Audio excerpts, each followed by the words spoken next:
Counter Rev Audio. May 2021. The New World Order by H. G. Wells. This edition published by Project Gutenberg Australia in 2004. Produced by Don Laneson and updated by Roy Glashan. Originally published by Secker and Warburg, London, 1940.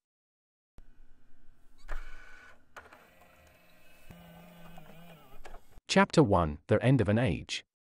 In this small book I want to set down as compactly, clearly and usefully as possible the gist of what I have learnt about war and peace in the course of my life. I am not going to write peace propaganda here.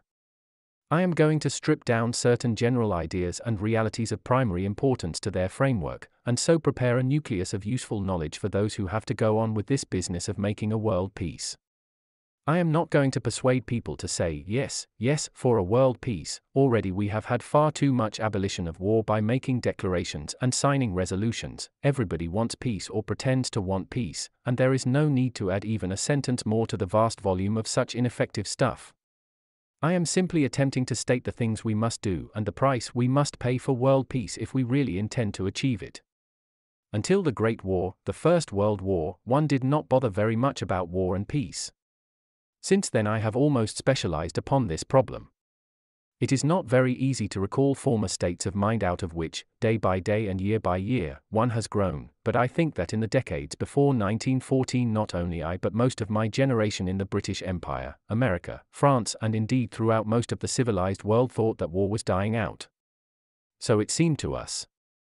It was an agreeable and therefore a readily acceptable idea. We imagined the Franco-German War of 1870–71 and the Russo-Turkish War of 1877–78 were the final conflicts between great powers, that now there was a balance of power sufficiently stable to make further major warfare impracticable. A triple alliance faced a dual alliance and neither had much reason for attacking the other. We believed war was shrinking to mere expeditionary affairs on the outskirts of our civilization, a sort of frontier police business. Habits of tolerant intercourse, it seemed, were being strengthened every year that the peace of the powers remained unbroken. There was indeed a mild armament race going on, mild by our present standards of equipment. The armament industry was a growing and enterprising on, but we did not see the full implication of that. We preferred to believe that the increasing general good sense would be strong enough to prevent these multiplying guns from actually going off and hitting anything. And we smiled indulgently at uniforms and parades and army maneuvers. They were the time-honored toys and regalia of kings and emperors. They were part of the display side of life and would never get to actual destruction and killing. I do not think that exaggerates the easy complacency of, let us say, 1895, 45 years ago. It was a complacency that lasted with most of us up to 1914. In 1914 hardly anyone in Europe or America below the age of 50 had seen anything of war in his own country. The world before 1900 seemed to be drifting steadily towards a tacit but practical unification. One could travel without a passport over the larger part of Europe, the postal union delivered one's letters uncensored and safely from Chile to China, money, based essentially on gold, fluctuated only very slightly, and the sprawling British Empire still maintained a tradition of free trade, equal treatment and open-handedness to all comers round and about the planet. In the United States you could go for days and never see a military uniform. Compared with today that was, upon the surface at any rate, an age of easygoing safety and good humor. Particularly for the North Americans and the Europeans. But apart from that steady, ominous growth of the armament industry there were other and deeper forces at work that were preparing trouble.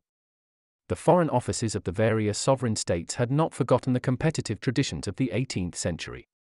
The admirals and generals were contemplating with something between hostility and fascination the hunger weapons the steel industry was gently pressing into their hands. Germany did not share the self-complacency of the English-speaking world. She wanted a place in the sun. There was increasing friction about the partition of the raw material regions of Africa. The British suffered from chronic Russophobia with regard to their vaster portions in the East, and set themselves to nurse Japan into a modernized imperialist power, and also they remembered Majuba. The United States were irritated by the disorder of Cuba and felt that the weak, extended Spanish possessions would be all the better for a change of management. So the game of power politics went on, but it went on upon the margins of the prevailing peace.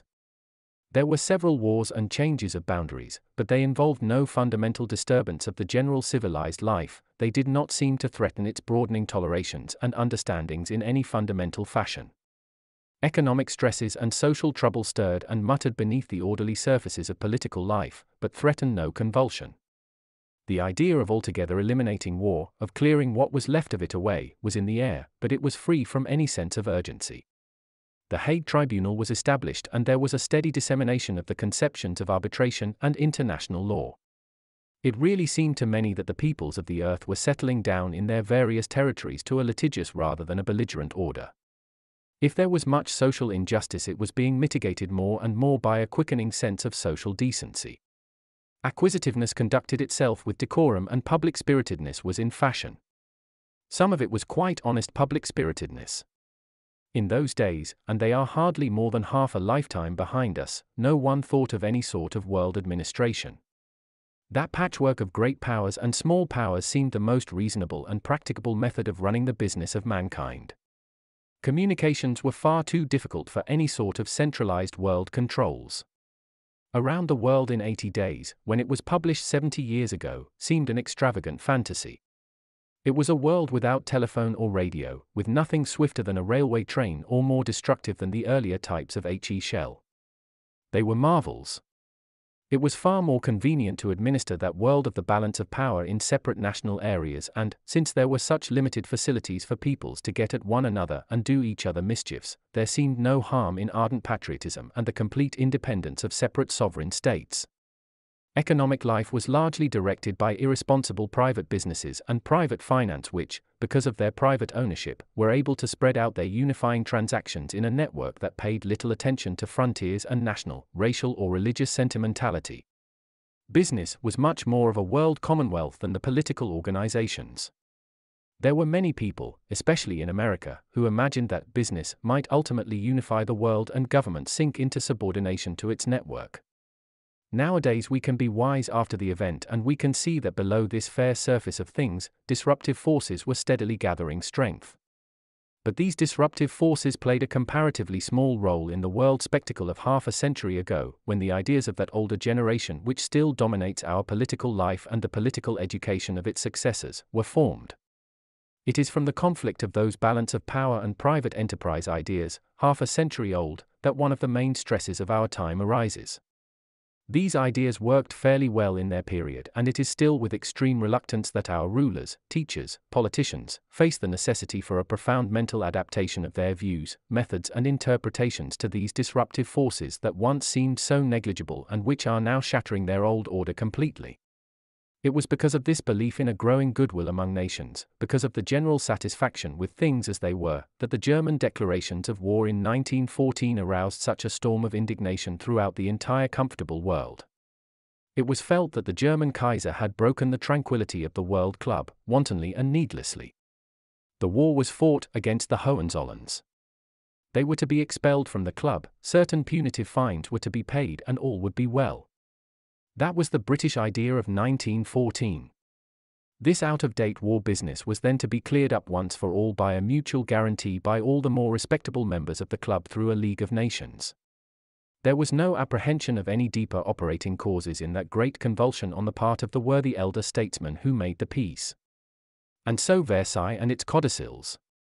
For 20 years the disruptive forces have gone on growing beneath the surface of that genteel and shallow settlement, and 20 years there has been no resolute attack upon the riddles with which their growth confronts us.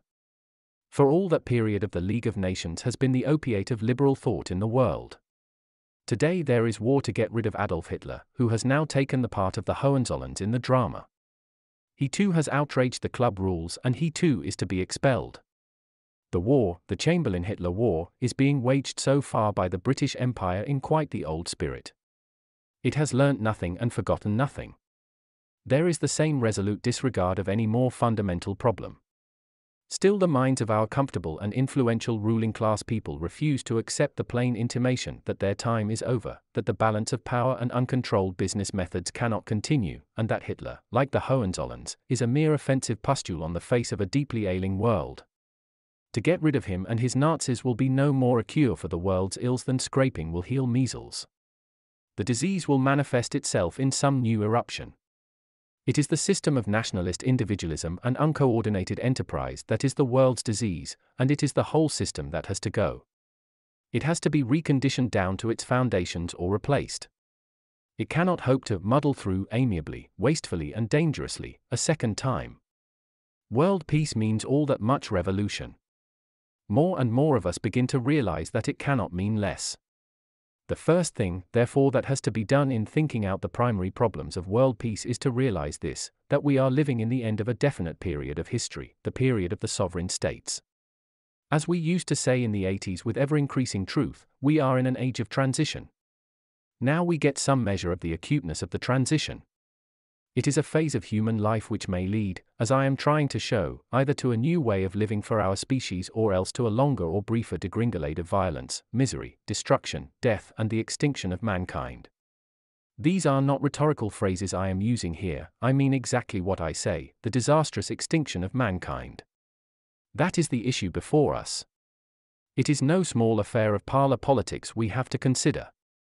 As I write, in the moment, thousands of people are being killed, wounded, hunted, tormented, ill-treated, delivered up to the most intolerable and hopeless anxiety and destroyed morally and mentally, and there is nothing in sight at present to arrest this spreading process and prevent its reaching you and yours. It is coming for you and yours now at a great pace. Plainly, in so far as we are rational foreseeing creatures, there is nothing for any of us now but to make this world peace problem the ruling interest and direction of our lives. If we run away from it, it will pursue and get us. We have to face it. We have to solve it or be destroyed by it. It is as urgent and comprehensive as that. Chapter 2. Open Conference. Before we examine what I have called so far the disruptive forces in the current social order, let me underline one primary necessity for the most outspoken free discussion of the battling organizations and the crumbling institutions amidst which we lead our present uncomfortable and precarious lives. There must be no protection for leaders and organizations from the most searching criticism, on the plea that our country is or may be at war. Or on any pretense. We must talk openly, widely and plainly. The war is incidental, the need for revolutionary reconstruction is fundamental.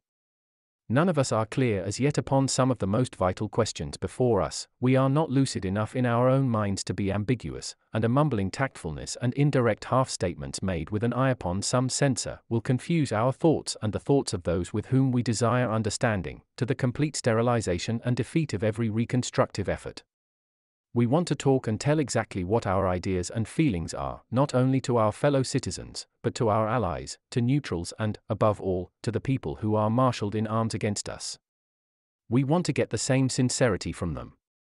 Because until we have worked out a common basis of ideas with them, peace will be only an uncertain equilibrium while fresh antagonisms develop. Concurrently with this war, we need a great debate. We want every possible person in the world to take part in that debate. It is something much more important than the actual warfare. It is intolerable to think of this storm of universal distress leading up to nothing but some conference of diplomatists out of touch with the world, with secret sessions, ambiguous understandings. Not twice surely can that occur. And yet what is going to prevent its recurring? It is quite easy to define the reasonable limits of censorship in a belligerent country. It is manifest that the publication of any information likely to be of the slightest use to an enemy must be drastically anticipated and suppressed, not only direct information, for example, but intimations and careless betrayals about the position and movements of ships, troops, camps, depots of munitions, food supplies, and false reports of defeats and victories and coming shortages, anything that may lead to blind panic and hysteria, and so forth and so on. But the matter takes on a different aspect altogether when it comes to statements and suggestions that may affect public opinion in one's own country or abroad, and which may help us towards wholesome and corrective political action. One of the more unpleasant aspects of a state of war under modern conditions is the appearance of a swarm of individuals, too clever by half, in positions of authority. Excited, conceited, prepared to lie, distort and generally humbug people into states of acquiescence, resistance, indignation, vindictiveness, doubt and mental confusion, states of mind supposed to be conducive to a final military victory. These people love to twist and censor facts. It gives them a feeling of power. If they cannot create, they can at least prevent and conceal. Particularly they poke themselves in between us and the people with whom we are at war to distort any possible reconciliation. They sit, filled with the wine of their transitory powers, aloof from the fatigues and dangers of conflict, pulling imaginary strings in people's minds. In Germany, popular thought is supposed to be under the control of Herr Dr. Goebbels. In Great Britain, we writers have been invited to place ourselves at the disposal of some Ministry of Information, that is to say, at the disposal of hitherto obscure and unrepresentative individuals, and write under its advice. Officials from the British Council and the Conservative Party headquarters appear in key positions in this Ministry of Information. That curious and little advertised organization I have just mentioned, the creation, I am told, of Lord Lloyd, that British Council, sends emissaries abroad, writers, well-dressed women and other cultural personages, to lecture, charm and win over foreign appreciation for British characteristics, for British scenery, British political virtues and so forth. Somehow this is supposed to help something or other. Quietly, unobtrusively, this has gone on. Maybe these sample British give unauthorized assurances, but probably they do little positive harm. But they ought not to be employed at all. Any government propaganda is contrary to the essential spirit of democracy. The expression of opinion and collective thought should be outside the range of government activities altogether. It should be the work of free individuals whose prominence is dependent upon the response and support of the general mind. But here I have to make amends to Lord Lloyd. I was led to believe that the British Council was responsible for Mr. Teeling, the author of Crisis for Christianity, and I said as much in The Fate of Homo sapiens. I now unsay it. Mr. Teeling, I gather, was sent out upon his journeys by a Catholic newspaper. The British Council was entirely innocent of him. It is not only that the Ministries of Information and Propaganda do their level best to divert the limited gifts and energies of such writers, lecturers and talkers as we possess, to the production of disingenuous muck that will muddle the public mind and mislead the inquiring foreigner, but that they show a marked disposition to stifle any free and independent utterances that might seem to traverse their own profound and secret plans for the salvation of mankind. Everywhere now it is difficult to get adequate, far-reaching publicity for outspoken discussion of the way the world is going, and the political, economic and social forces that carry us along. This is not so much due to deliberate suppression as to the general disorder into which human affairs are dissolving. There is indeed in the Atlantic world hardly a sign as yet of that direct espionage upon opinion that obliterates the mental life of the intelligent Italian or German or Russian today almost completely. One may still think what one likes, say what one likes and write what one likes, but nevertheless there is already an increasing difficulty in getting bold, unorthodox views heard and read. Newspapers are afraid upon all sorts of minor counts. Publishers, with such valiant exceptions as the publishers of this matter, are morbidly discreet. They get notice to avoid this or that particular topic. There are obscure boycotts and trade difficulties hindering the wide diffusion of general ideas in countless ways. I do not mean there is any sort of organized conspiracy to suppress discussion, but I do say that the press, the publishing and bookselling organizations in our free countries, provide a very ill-organized and inadequate machinery for the ventilation and distribution of thought. Publishers publish for nothing but safe profits. It would astound a bookseller to tell him he was part of the world's educational organization or a publisher's traveler, that he existed for any other purpose than to book maximum orders for bestsellers and earn a record commission, letting the other stuff, the highbrow stuff and all that, go hang. They do not understand that they ought to put public service before gain. They have no inducement to do so and no pride in their function. Theirs is the morale of a profiteering world.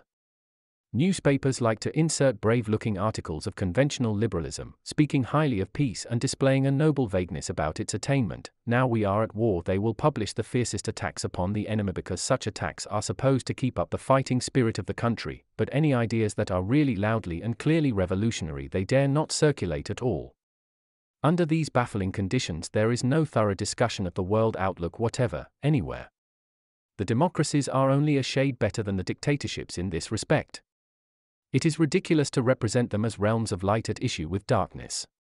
This great debate upon the reconstruction of the world is a thing more important and urgent than the war, and there exist no adequate media for the utterance and criticism and correction of any broad general convictions.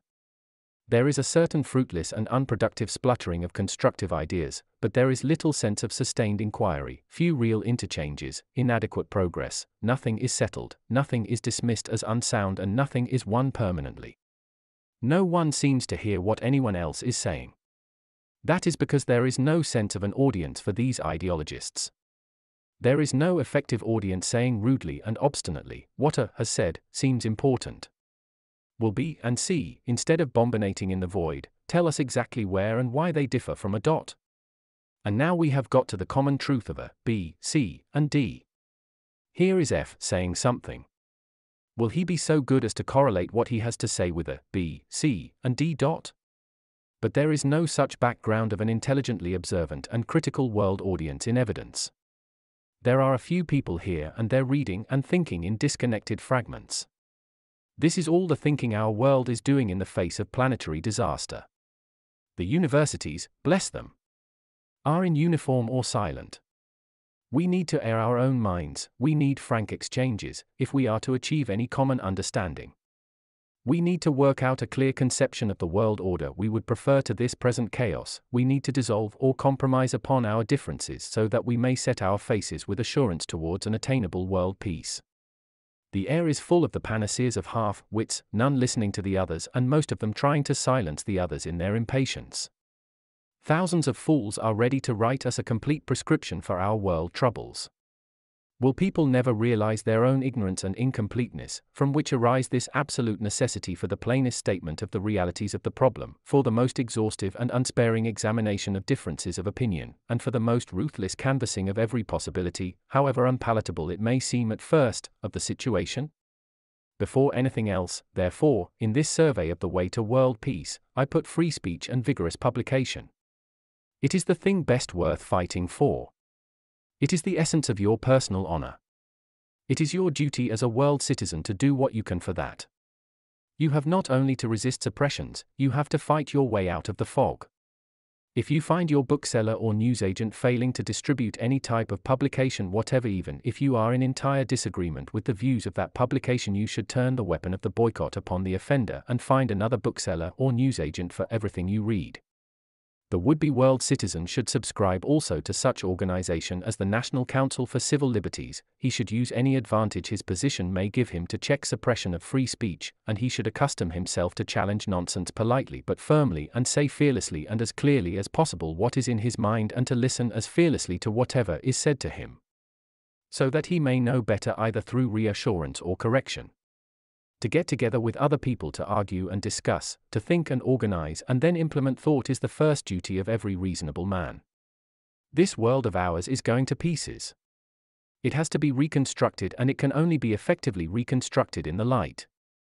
Only the free, clear, open mind can save us, and these difficulties and obstructions on our line of thought are as evil as children putting obstacles on a railway line or scattering nails on an automobile speed track. This great world debate must go on, and it must go on now. Now, while the guns are still thudding, is the time for thought. It is incredibly foolish to talk as so many people do of ending the war and then having a world conference to inaugurate a new age. So soon as the fighting stops, the real world conference, the live discussion, will stop, too. The diplomats and politicians will assemble with an air of profound competence and close the doors upon the outer world and resume Versailles, while the silenced world gapes and waits upon their mysteries. Chapter 3. Disruptive Forces. And now let us come to the disruptive forces that have reduced that late 19th century dream of a powerful world patchwork of more and more civilized states linked by an ever-increasing financial and economic interdependence, to complete incredibility, and so forced upon every intelligent mind the need to work out a new conception of the world that ought to be. It is supremely important that the nature of these disruptive forces should be clearly understood and kept in mind. To grasp them is to hold the clues to the world's present troubles. To forget about them, even for a moment, is to lose touch with essential reality and drift away into minor issues. The first group of these forces is what people are accustomed to speak of as the abolition of distance and the change of scale in human operations. This abolition of distance began rather more than a century ago, and its earlier effects were not disruptive at all.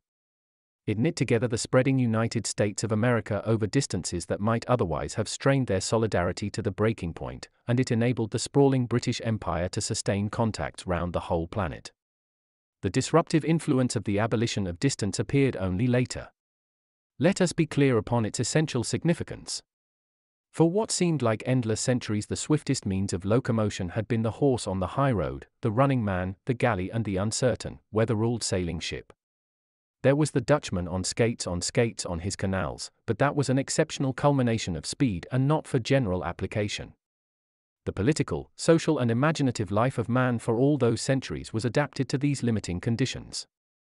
They determined the distances to which marketable goods could conveniently be sent, the limits to which the ruler could send his orders and his sodders, the bounds set to getting news, and indeed the whole scale of living. There could be very little real community feeling beyond the range of frequent intercourse. Human life fell naturally therefore into areas determined by the interplay between these limitations and such natural obstacles as seas and mountains. Such countries as France, England, Egypt, Japan, appeared and reappeared in history like natural, necessary things, and though there were such larger political efforts as the Roman Empire, they never attained an enduring unity. The Roman Empire held together like wet blotting paper, it was always falling to pieces. The older empires, beyond their national nuclei, were mere precarious tribute-levying powers. What I have already called the world patchwork of the great and little powers, was therefore, under the old horse and foot and sailing ship conditions, almost as much a matter of natural necessity as the sizes of trees and animals. Within a century all this has been changed, and we have still to face up to what that change means for us. First came steam, the steam railway, the steamship, and then in a quickening crescendo came the internal combustion engine, electrical traction, the motor car, the motor boat, the aeroplane, the transmission of power from central power stations, the telephone, the radio. I feel apologetic in reciting this well-known story. I do so in order to enforce the statement that all the areas that were the most convenient and efficient for the old, time-honored way of living, became more and more inconveniently close and narrow for the new needs. This applied to every sort of administrative area, from municipalities and urban districts and the range of distributing businesses, up to sovereign states. They were, and for the most part they still are, too small for the new requirements and far too close together. All over the social layout this tightening up and squeezing together is an inconvenience, but when it comes to the areas of sovereign states it becomes impossibly dangerous. It becomes an intolerable thing. Human life cannot go on, with the capitals of most of the civilized countries of the world within an hour's bombing range of their frontiers, behind which attacks can be prepared and secret preparations made without any form of control. And yet we are still tolerant and loyal to arrangements that seek to maintain this state of affairs and treat it as though nothing else were possible. The present warfare and against Hitler and Stalin and Mr. Chamberlain and so forth does not even touch upon the essential problem of the abolition of distance. It may indeed destroy everything and still settle nothing. If one could wipe out all the issues of the present conflict, we should still be confronted with the essential riddle, which is the abolition of the boundaries of most existing sovereign states and their merger in some larger pacts. We have to do that if any supportable human life is to go on. Treaties and mutual guarantees are not enough. We have surely learnt enough about the value of treaties during the last half-century to realize that. We have, because of the abolition of distance alone, to gather human affairs together under one common war-preventing control. But this abolition of distance is only one most vivid aspect of the change in the conditions of human life. Interwoven with that is a general change of scale in human operations. The past 100 years has been an age of invention and discovery beyond the achievements of the preceding 3 millennia. In a book I published 8 years ago, The Work, Wealth and Happiness of Mankind, I tried to summarize the conquest of power and substances that is still going on. There is more power expended in a modern city like Birmingham in a day than we need to keep the whole of Elizabethan England going for a year. There is more destructive energy in a single tank than sufficed the army of William I for the conquest of England. Man is able now to produce or destroy on a scale beyond comparison greater than he could before this storm of invention began.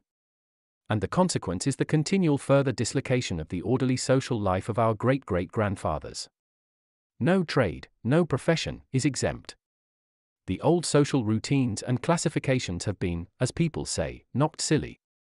There is no sort of occupation, fisheries, farming, textile work, metal work, mining which is not suffering from constant readjustment to new methods and facilities. Our traditions of trade and distribution flounder after these changes. Skilled occupations disappear in the general liquefaction. The new power organizations are destroying the forests of the world at headlong speed, plowing great grazing areas into deserts, exhausting mineral resources, killing off whales, seals, and a multitude of rare and beautiful species, destroying the morale of every social type and devastating the planet. The institutions of the private appropriation of land and natural resources generally, and of private enterprise for profit, which did produce a fairly tolerable, stable and civilized social life for all but the most impoverished, in Europe, America and East, for some centuries, have been expanded to a monstrous destructiveness by the new opportunities.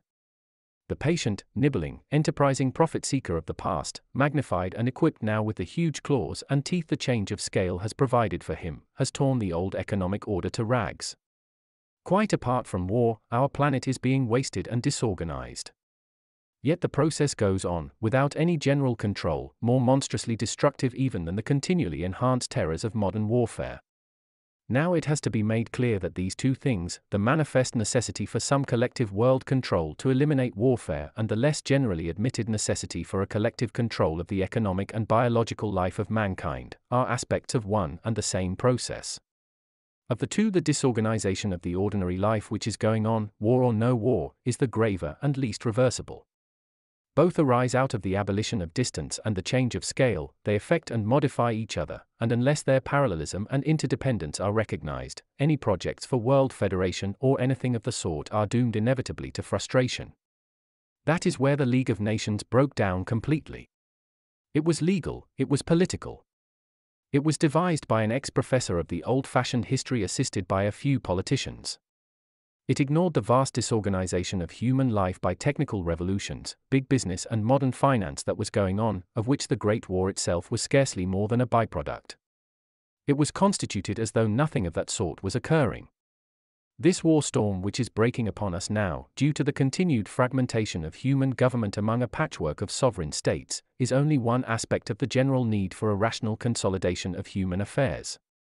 The independent sovereign state with its perpetual war threat, armed with the resources of modern mechanical frightfulness, is only the most blatant and terrifying aspect of that same want of a coherent general control that makes overgrown, independent, sovereign, private business organizations and combinations socially destructive. We should still be at the mercy of the Napoleons of commerce and the Attilas of finance, if there was not a gun or a battleship or a tank or a military uniform in the world. We should still be sold up and dispossessed. Political federation, we have to realize, without a concurrent economic collectivization, is bound to fail. The task of the peacemaker who really desires peace in a new world, involves not merely a political but a profound social revolution, profounder even than the revolution attempted by the communists in Russia. The Russian Revolution failed not by its extremism but through the impatience, violence and intolerance of its onset, through lack of foresight and intellectual insufficiency. The cosmopolitan revolution to a world collectivism, which is the only alternative to chaos and degeneration before mankind, has to go much further than the Russian. It has to be more thorough and better conceived, and its achievement demands a much more heroic and more steadfast thrust. It serves no useful purpose to shut our eyes to the magnitude and intricacy of the task of making the world peace. These are the basic factors of the case.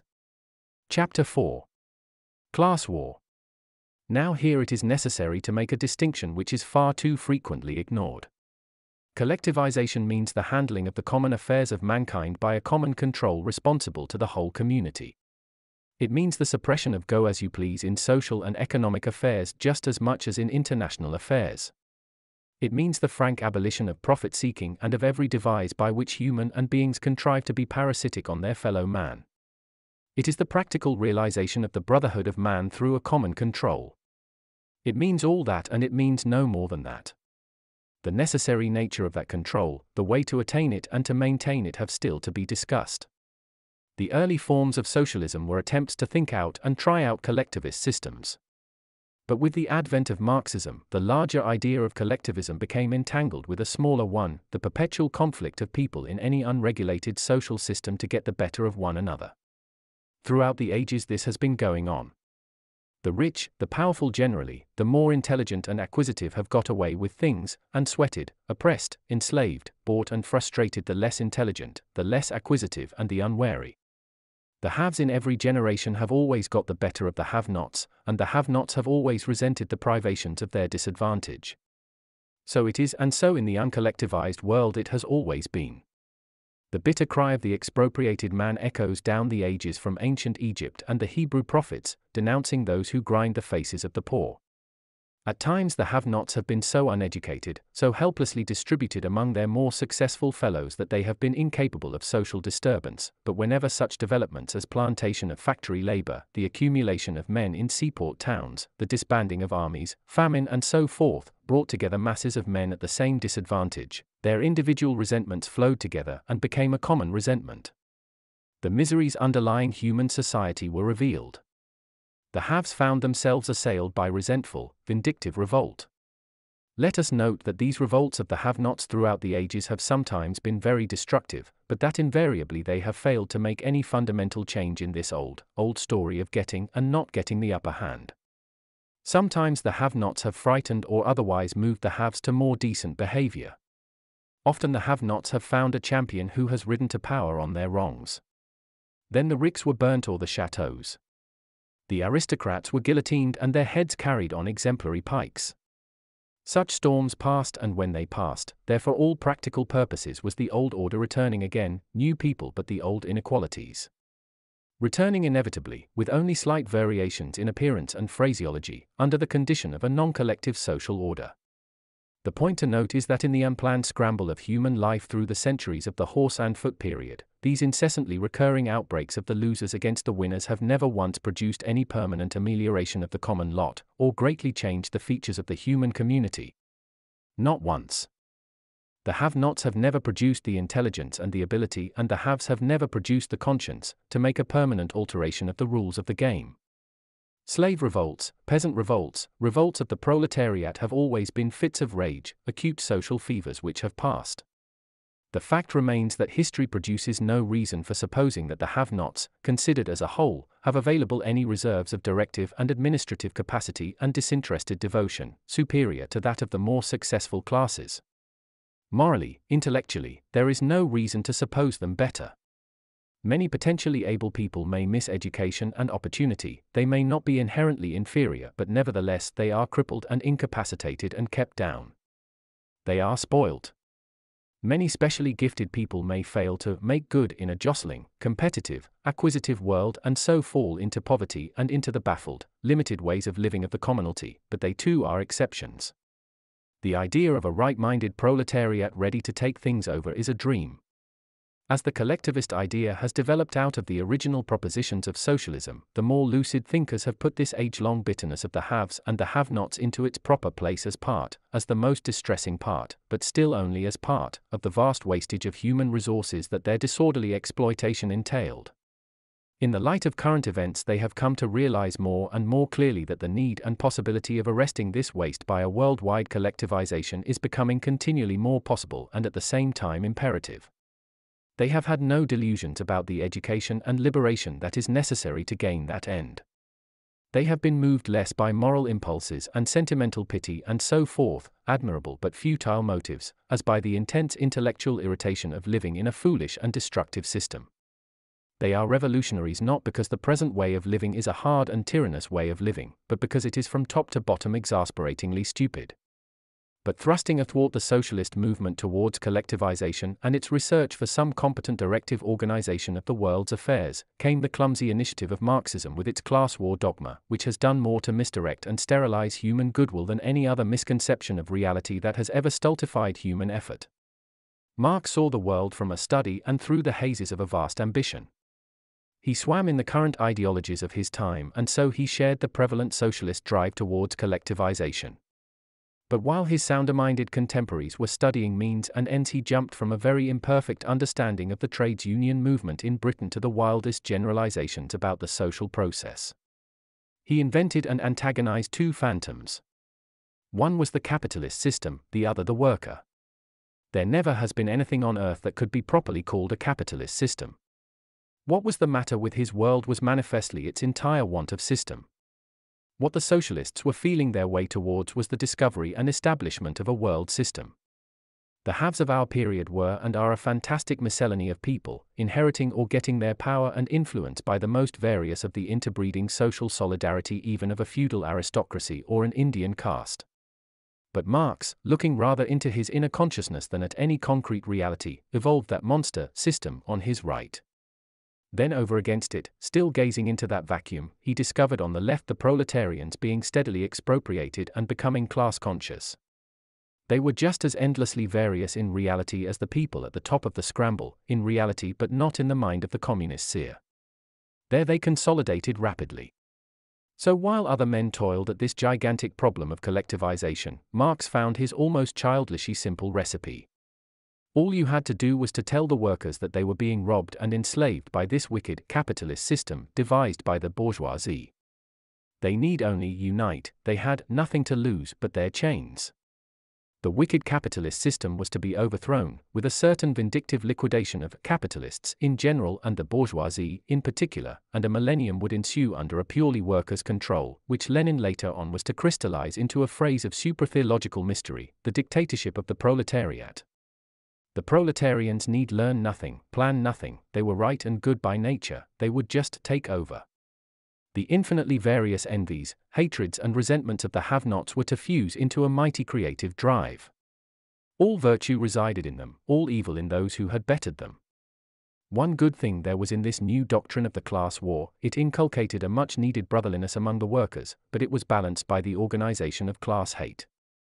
So the great propaganda of the class war, with these monstrous falsifications of manifest fact, went forth.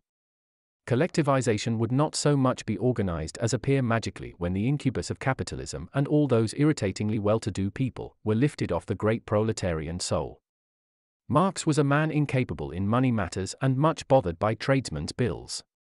Moreover, he cherished absurd pretensions to aristocracy.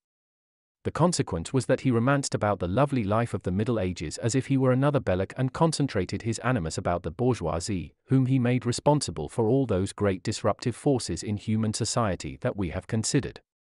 Lord Bacon, the Marquis of Worcester, Charles II and the Royal Society, people like Cavendish and Joule and Watt for example, all became bourgeoisie in his inflamed imagination.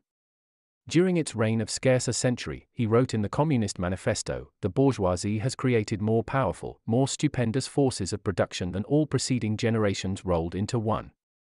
What earlier generations had the remotest inkling that such productive forces slumbered within the wombs of associated labor? The wombs of associated labor. Golly, what a phrase! The Industrial Revolution, which was a consequence of the Mechanical Revolution, is treated as the cause of it. Could facts be muddled more completely? And again, the bourgeois system is no longer able to cope with the abundance of wealth it creates. How does the bourgeoisie overcome these crises? On the one hand, by the compulsory annihilation of a quantity of the productive forces, on the other, by the conquest of new markets and the more thorough exploitation of old ones. With what results? The results are that the way is paved for more widespread and more disastrous crises, and that the capacity for averting such crises is lessened. The weapons. How that sedentary gentleman in his vast beard adored military images, with which the bourgeoisie overthrew feudalism, are now being turned against the bourgeoisie itself. But the bourgeoisie has not only forged the weapons that will slay it, it has also engendered the men who will use these weapons, the modern workers, the proletarians. And so here they are, hammer and sickle in hand, chest stuck out, proud, magnificent, commanding, in the manifesto. But go and look for them yourself in the streets. Go and look at them in Russia. Even for 1848, this is not intelligent social analysis. It is the outpouring of a man with a bee in his bonnet, the hated bourgeoisie, a man with a certain vision, uncritical of his own subconscious prejudices, but shrewd enough to realize how great a driving force is hate and the inferiority complex. Shrewd enough to use hate and bitter enough to hate. Let anyone read over that Communist Manifesto and consider who might have shared the hate or even have got it all, if Marx had not been the son of a rabbi. Read Jews for Bourgeoisie, and the Manifesto is pure Nazi teaching of the 1933-8 vintage. Stripped down to its core in this fashion, the primary falsity of the Marxist assumption is evident.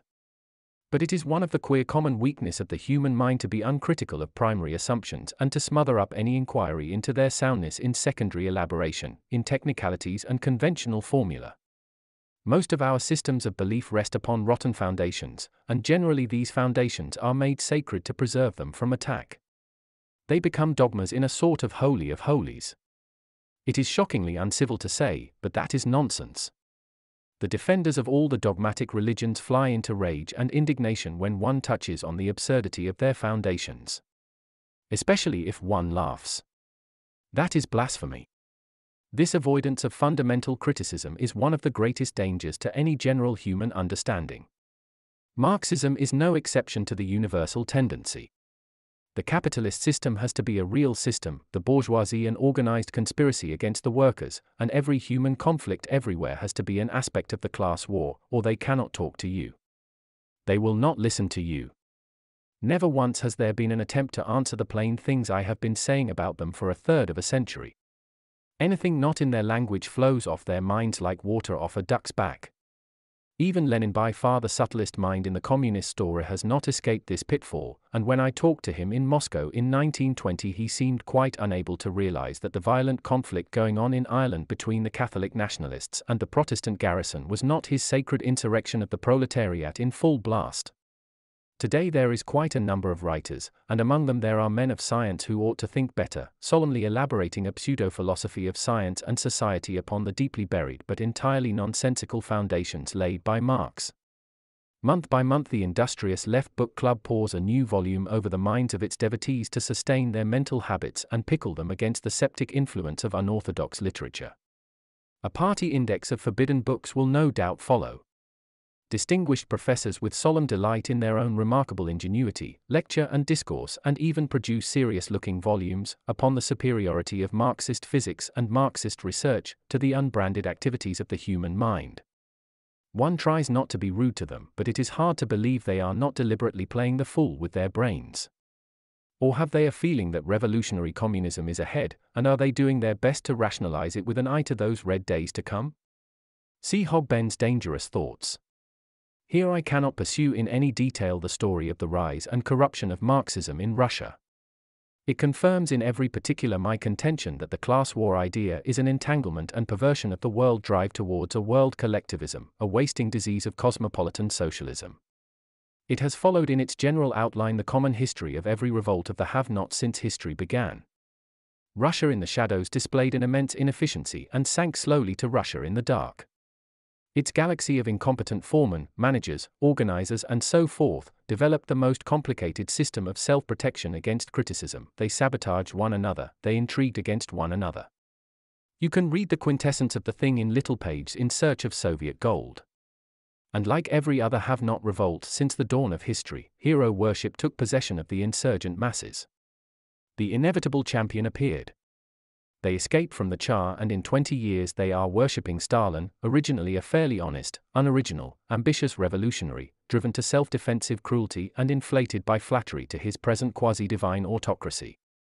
The cycle completes itself, and we see that like every other merely insurrectionary revolution, nothing has changed. A lot of people have been liquidated and a lot of other people have replaced them, and Russia seems returning back to the point at which it started, to a patriotic absolutism of doubtful efficiency and vague, incalculable aims.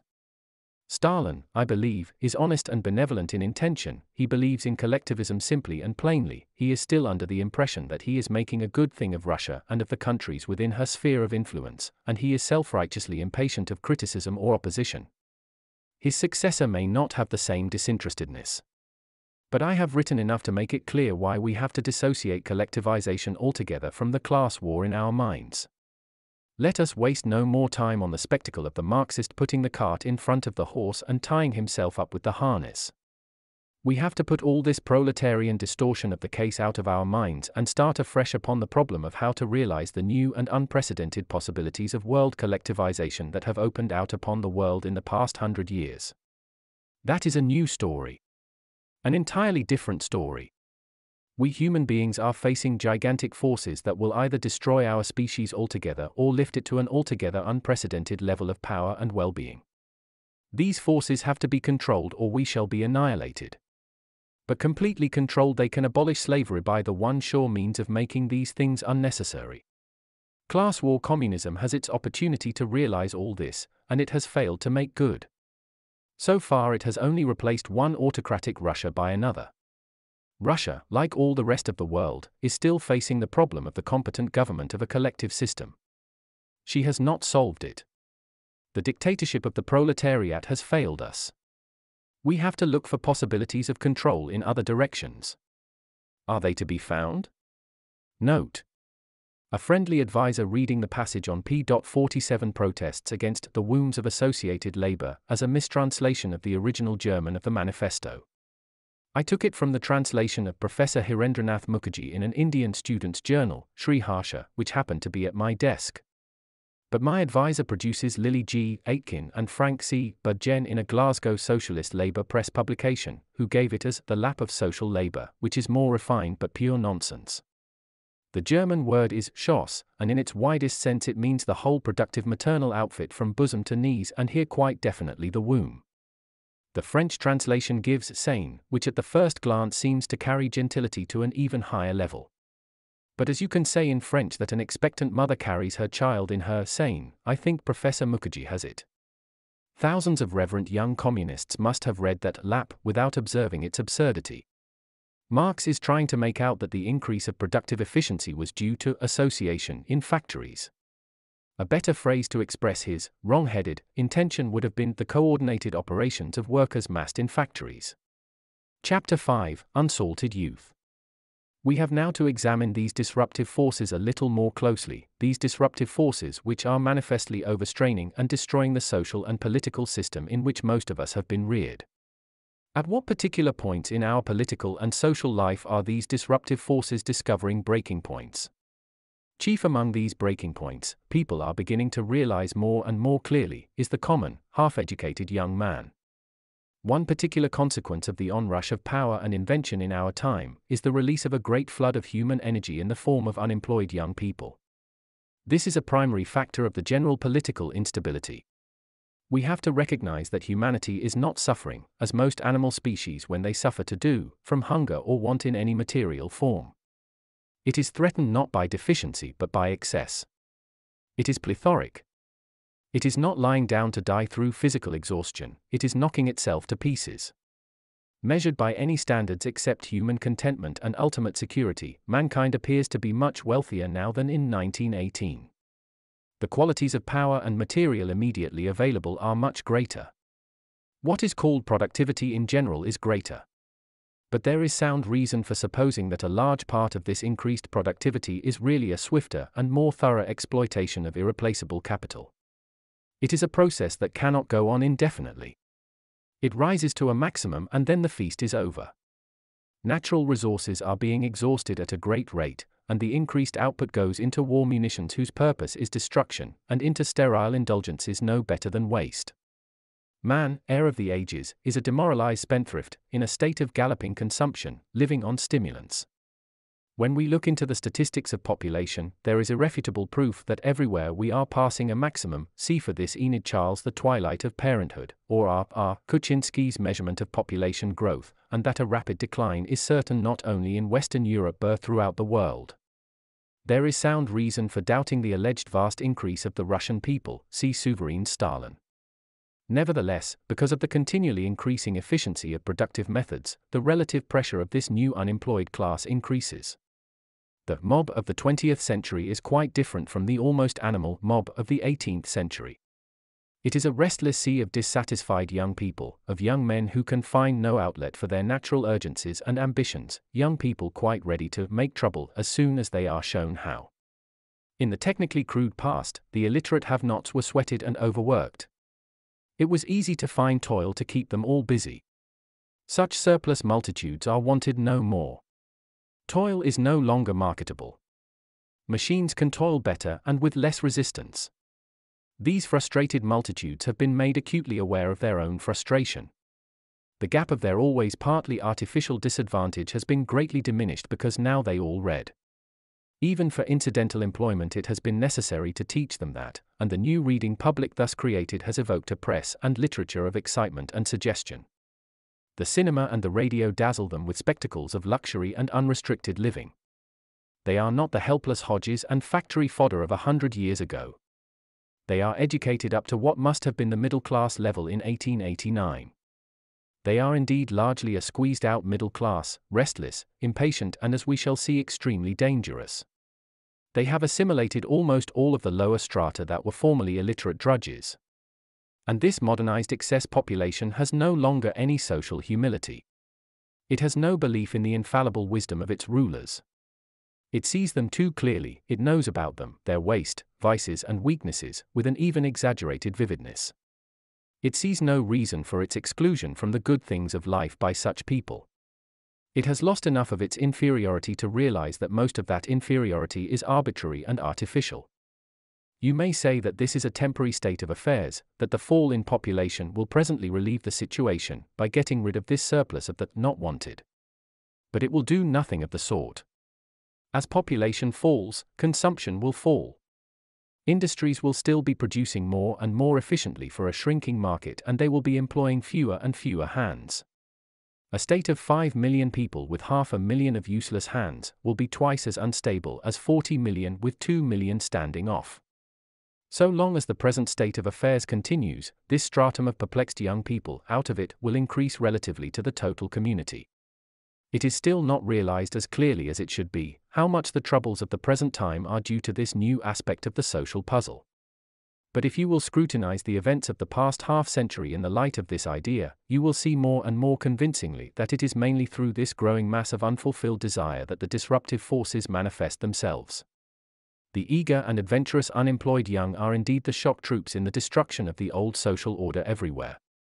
They find guidance in some confident party or some inspired champion who organizes them for revolutionary or counter-revolutionary ends. It scarcely matters which. They become communists or they become fascists, Nazis, the Irish Republican Army, Ku Klux Klansmen, and so forth and so on.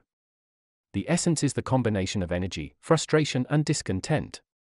What all such movements have in common is a genuine indignation at the social institutions that have begotten and then cold-shouldered them, a quasi-military organization, and the resolve to seize power for themselves embodied in their leaders.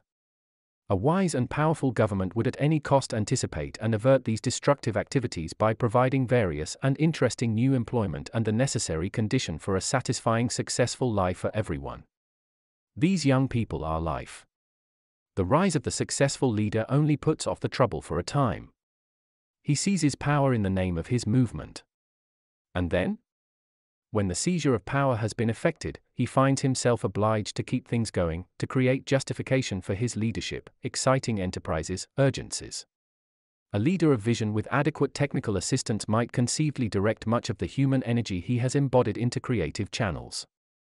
For example, he could rebuild the dirty, inadequate cities of our age, turn the still slovenly countryside into a garden and playground, reclothe, liberate and stimulate imaginations, until the ideas of creative progress became a habit of mind. But in doing this he will find himself confronted by those who are sustained by the preemptions and appropriations of the old order. These relatively well-off people will bargain with him up to the last moment for their money and impede his seizure and utilization of land and material resources, and will be further hampered by the fact that in organizing his young people he has had to turn their minds and capacities from creative work to systematic violence and militant activities. It is easy to make an unemployed young man into a fascist or gangster, but it is hard to turn him back to any decent social task. Moreover, the champion's own leadership was largely due to his conspiratorial and adventurous quality.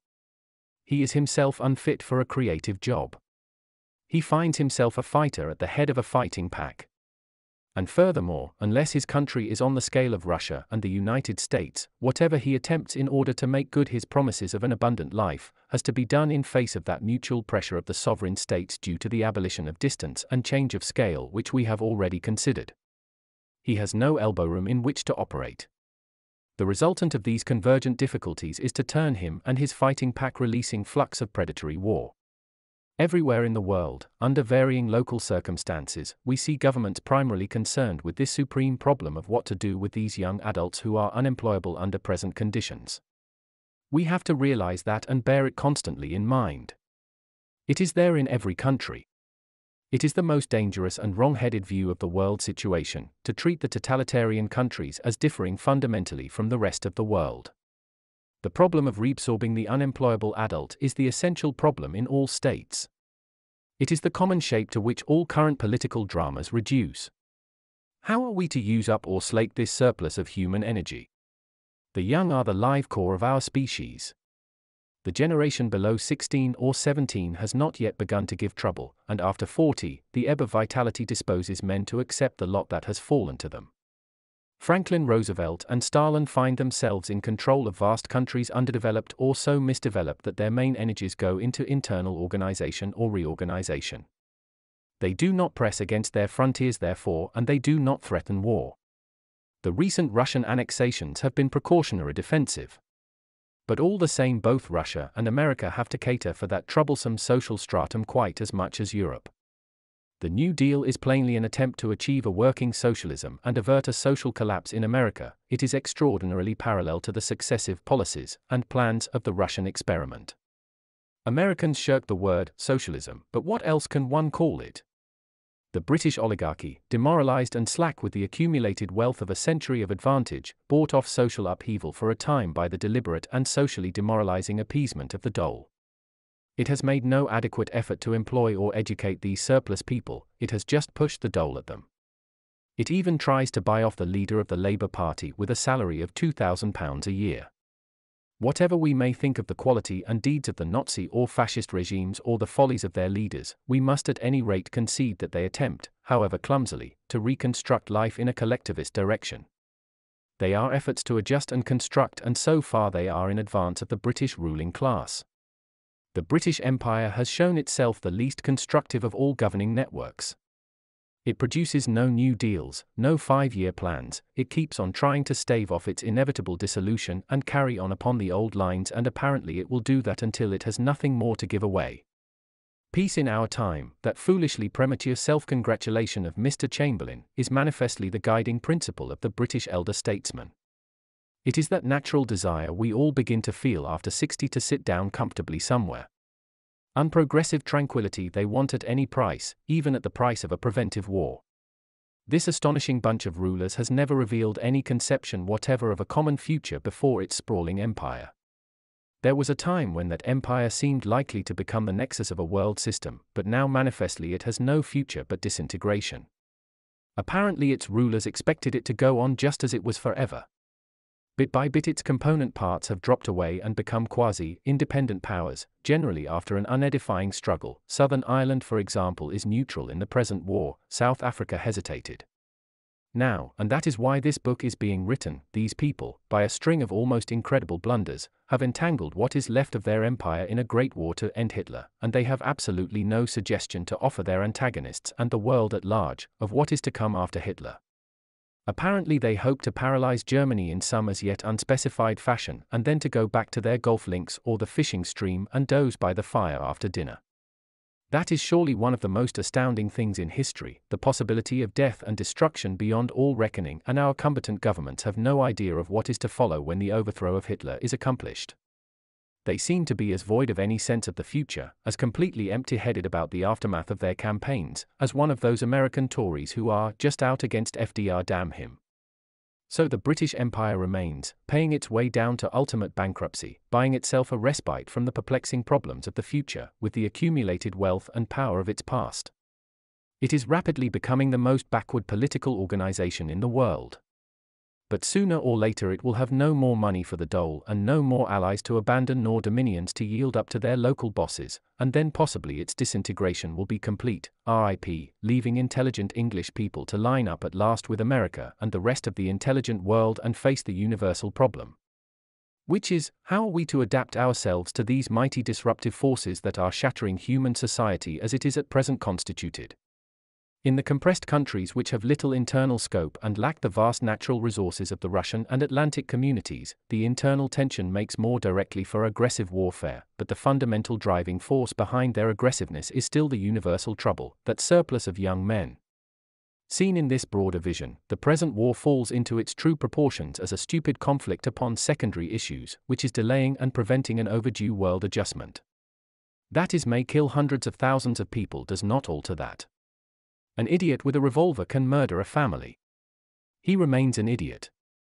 From 1914 to 1939 has been a quarter of a century of folly, meanness, evasion and resentment, and only a very tedious and copious historian would attempt to distribute the blame among those who had played a part in the story. And when he had done it, what he had done would not matter in the least. An almost overwhelmingly difficult problem has confronted us all, and in some measure we have all of us lost our heads in the face of it, lost our dignity, been too clever by half, pinned ourselves to cheap solutions, quarreled stupidly among ourselves.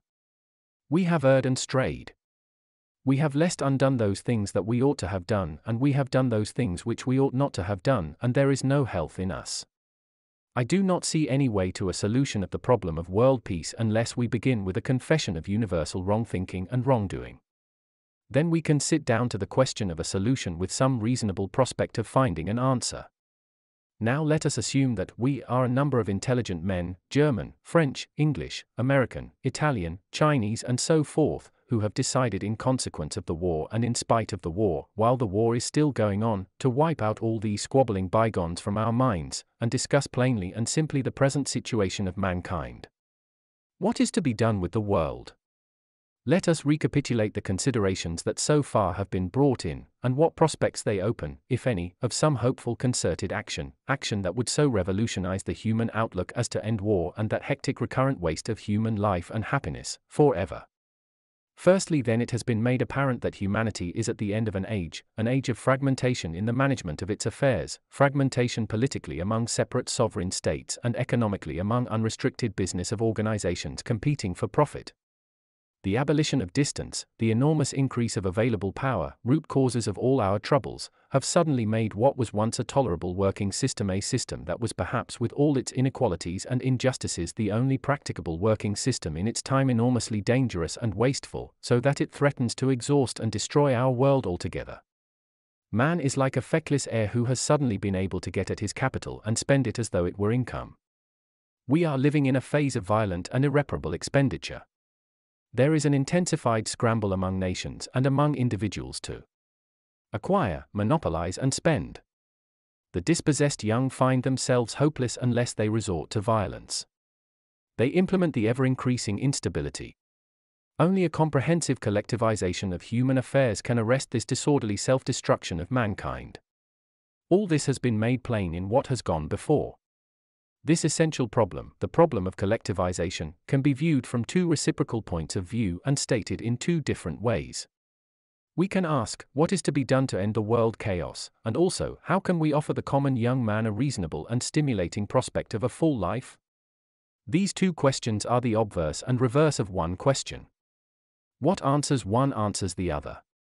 The answer to both is that we have to collectivize the world as one system with practically everyone playing a reasonably satisfying part in it. For sound practical reasons, over and above any ethical or sentimental considerations, we have to devise a collectivization that neither degrades nor enslaves.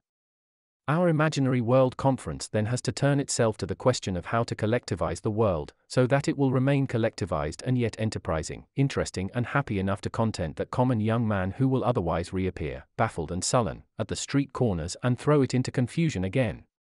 To that problem the rest of this book will address itself. As a matter of fact, it is very obvious that at the present time a sort of collectivization is being imposed very rapidly upon the world. Everyone is being enrolled, ordered about, put under control somewhere, even if it is only in an evacuation or concentration camp or what not. This process of collectivization of some sort, seems now to be in the nature of things, and there is no reason to suppose it is reversible. Some people imagine world peace as the end of that process. Collectivization is going to be defeated and a vaguely conceived reign of law will restore and sustain property, Christianity, individualism and everything to which the respectable prosperous are accustomed. This is implicit even on the title of such a book as Edward Mouserley's Man or Leviathan. It is much more reasonable to think that world peace has to be the necessary completion of that process, and that the alternative is a decadent anarchy. If so, the phrase for the aims of liberal thought should be no man or Leviathan, but man masters Leviathan. On this point, the inevitability of collectivization as the sole alternative to universal brigandage and social collapse, our World Conference must make itself perfectly clear. Then it has to turn itself to the much more difficult and complicated question of how. Chapter 6. Socialism Unavoidable. Let us, even at the cost of a certain repetition, look a little more closely now into the fashion in which the disruptive forces are manifesting themselves in the Western and Eastern hemispheres. In the Old World the hypertrophy of armies is most conspicuous, in America it was the hypertrophy of big business. But in both, the necessity for an increasing collective restraint upon uncoordinated overpowerful business or political enterprise is more and more clearly recognized. There is a strong opposition on the part of great interests in America to the president, who has made himself the spearhead of the collectivizing drive. They want to put the brake now on his progressive socialization of the nation, and quite possibly, at the cost of increasing social friction, they may slow down the drift to socialism very considerably. But it is unbelievable that they dare provoke the social convulsion that would ensue upon a deliberate reversal of the engines or upon any attempt to return to the glorious days of big business, wild speculation and mounting unemployment before 1927. They will merely slow down the drive. For in the world now all roads lead to socialism or social dissolution. The tempo of the process is different in the two continents, that is the main difference between them. It is not an opposition. They travel at different rates, but they travel towards an identical goal. In the old world at present, the socialization of the community is going on far more rapidly and thoroughly than it is in America because of the perpetual war threat. In Western Europe now the dissolution and the drive towards socialization progress by leaps and bounds. The British governing class and British politicians generally, overtaken by a war they had not the intelligence to avert, have tried to atone for their slovenly unimaginativeness during the past 20 years in a passion of witless improvisation. God knows what their actual war preparations amount to, but their domestic policy seems to be based on an imperfect study of Barcelona, Guernica, Madrid and Warsaw. They imagine similar catastrophes on a larger scale, although they are quite impossible, as every steady-headed person who can estimate the available supplies of petrol knows, and they have a terrible dread of being held responsible. They fear a day of reckoning with their long bamboozled lower classes. In their panic they are rapidly breaking up the existing order altogether. The changes that have occurred in Great Britain in less than a year are astounding. They recall in many particulars the social dislocation of Russia in the closing months of 1917. There has been a shifting and mixing up of people that would have seemed impossible to anyone in 1937. The evacuation of centers of population under the mere exaggerated threat of air raids has been a frantic recklessness. Hundreds of thousands of families have been broken up, children separated from their parents and quartered in the homes of more or less reluctant hosts. Parasites and skin diseases, vicious habits and insanitary practices have been spread, as if in a passion of equalitarian propaganda, the slums of such centers as Glasgow, London and Liverpool, throughout the length and breadth of the land. Railways, road traffic, all the normal communications have been dislocated by a universal running about. For a couple of months Great Britain has been more like a disturbed anthill than an organized civilized country. The contagion of funk has affected everyone. Public institutions and great business concerns have bolted to remote and inconvenient sites. The BBC organization, for example, scuffled off headlong from London, needlessly and ridiculously, no man pursuing it. There has been a wild epidemic of dismissals, of servants employed in London, for example, and a still wilder shifting of unsuitable men to novel, unnecessary jobs. Everyone has been exhorted to serve the country. Children of 12, to the great delight of conservative-minded farmers, have been withdrawn from school and put to work on the land, and yet the number of those who have lost their jobs and cannot find anything else to do, has gone up by over 100,000. There have been amateurish attempts to ration food, producing waste here and artificial scarcity there. A sort of massacre of small independent businesses is in progress, mainly to the advantage of the big provision-dealing concerns, who changed in a night from open profiteers to become the expert advisors of food supply. All the expertise they have ever displayed has been the extraction of profits from food supply. But while profits mount, taxation with an air of great resolution sets itself to prune them. The British public has always been phlegmatic in the face of danger. It is too stout-hearted and too stupid to give way to excesses of fear, but the authorities have thought it necessary to plaster the walls with cast, manifestly expensive, posters, headed with a royal crown: "Your courage, your resolution, your cheerfulness will bring us victory." "Oh yous," said the London Cockney. "You'll get the victory all right. Trust you. On my courage, my resolution, my cheerfulness, you'll use up Tommy Atkins all right. Laugh at him in a kindly sort of way and use him. And then you think you'll out him back again on the dust heap. Again? Twice? That is all too credible. But this time our rulers will emerge discredited and frustrated from the conflict to face a disorganized population in a state of mutinous inquiry. They have made preposterous promises to restore Poland, and they will certainly have to eat their words about that. Or what is more probable, the government will have to give place to another administration which will be able to eat those words for them with a slightly better grace. There is little prospect of Thanksgiving services or any armistice night orgy this time. People at home are tasting the hardships of war even more tediously and irritating than the men on active service. Cinemas, theaters, have been shut prematurely, blackouts have diminished the safety of the streets and doubled the tale of road casualties. The British crowd is already a sullen crowd. The world has not seen it in such a bad temper for a century and a half, and, let there be no mistake about it, it is far less in a temper with the Germans than it is with its own rulers. Through all this swirling, intimidating propaganda of civil disorder and a systematic suppression of news and criticism of the most exasperating sort, war preparation has proceeded. The perplexed and baffled citizen can only hope that on the military side there has been a little more foresight and less hysteria. The loss of confidence, and particularly confidence in the government and social order, is already enormous. No one feels secure, in his job, in his services, in his savings, any longer. People lose confidence even in the money in their pockets. And human society is built on confidence. It cannot carry on without it. Things are like this already, and it is only the opening stage of this strange war. The position of the ruling class and the financial people who have hitherto dominated British affairs is a peculiar one. The cost of the war is already enormous, and there is no sign that it will diminish. Income tax, super tax, death duties, taxes on war profits have been raised to a level that should practically extinguish the once prosperous middle strata of society altogether. The very wealthy will survive in a shorn and diminished state, they will hang on to the last, but the graded classes that have hitherto intervened between them and the impoverished masses of the population, who will be irritated by war sacrifices, extensively unemployed and asking more and more penetrating questions, will have diminished greatly. Only by the most ingenious monetary manipulation, by dangerous tax dodging and expedients verging on sheer scoundrelism, will a clever young man have the ghost of a chance of climbing by the old traditional money-making ladder above his fellows. On the other hand, the career of a public employee will become continually more attractive.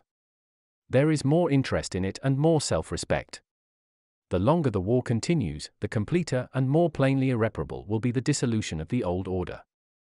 Now, to many readers who have been incredulous of the statement of the first section of this book, that we are living in the end of an age, to those who have been impervious to the account of the disruptive forces that are breaking up the social order and to the argument I have drawn from them, who may have got away from all that, so to speak, by saying they are scientific, or materialistic, or sociological, or highbrow, or that Providence that has hitherto displayed such a marked bias in favor of well-off, comfortable, sluggish-minded people is sure to do something nice for them at the 11th hour. The real inconveniences, alarms, losses and growing disorder of the life about them may at last bring a realization that the situation in Western Europe is approaching revolutionary conditions.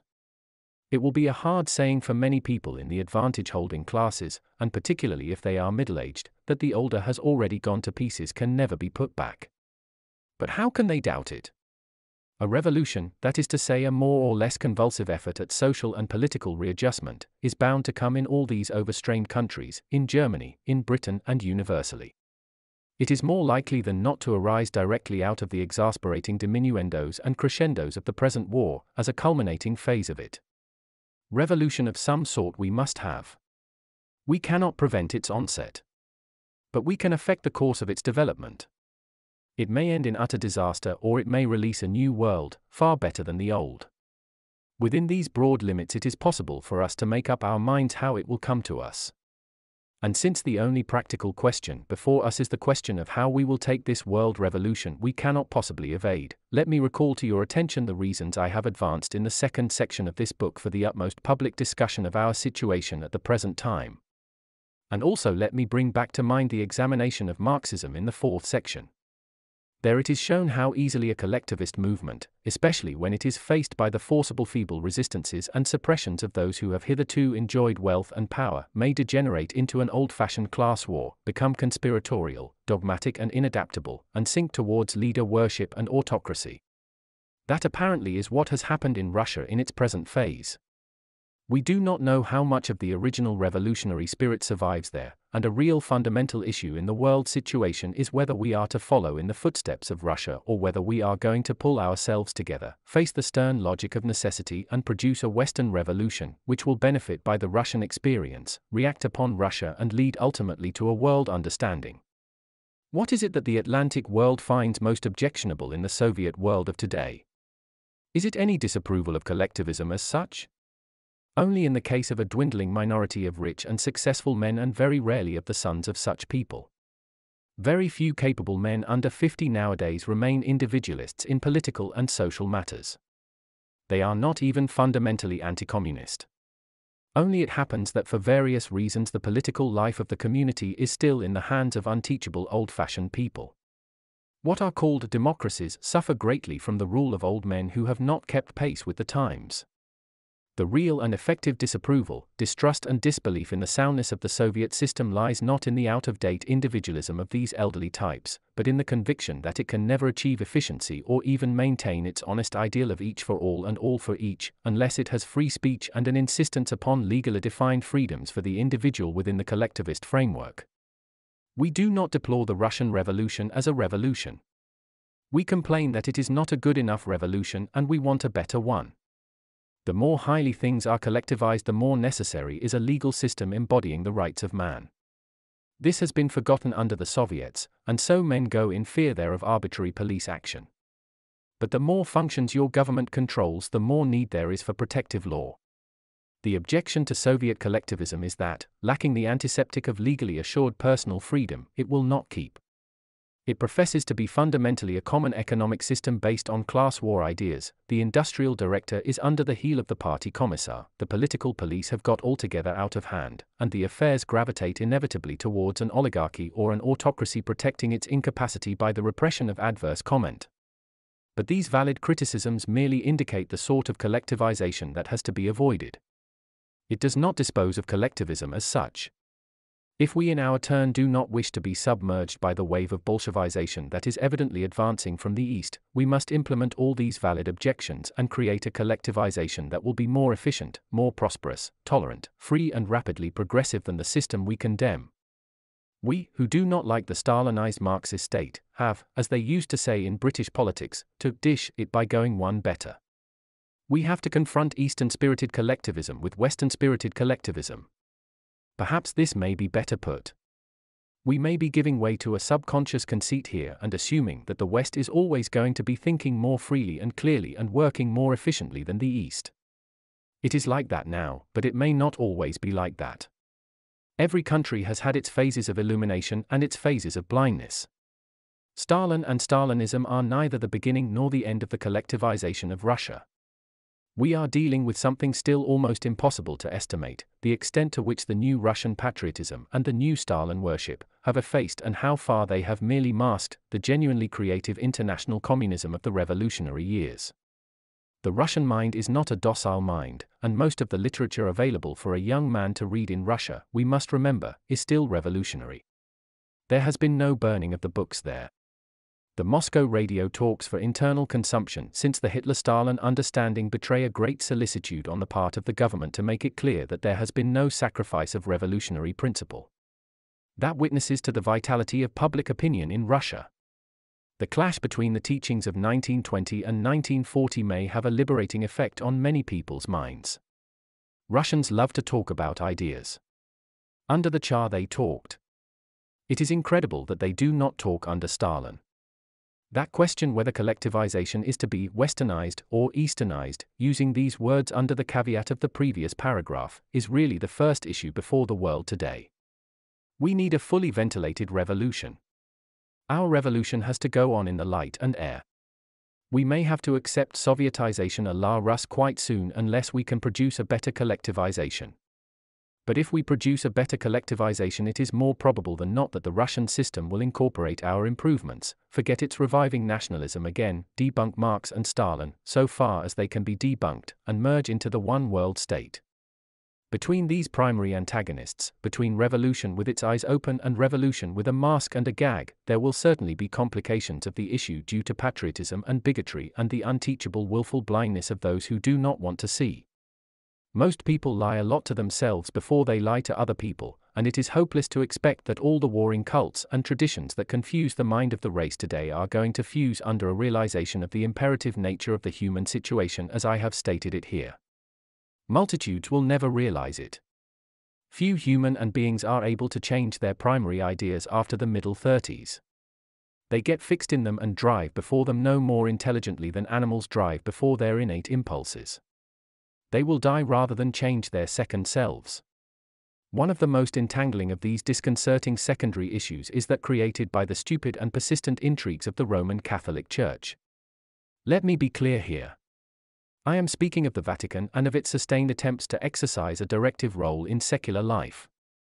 I number among my friends many Roman Catholics who have built the most charming personalities and behavior systems on the framework provided them by their faith.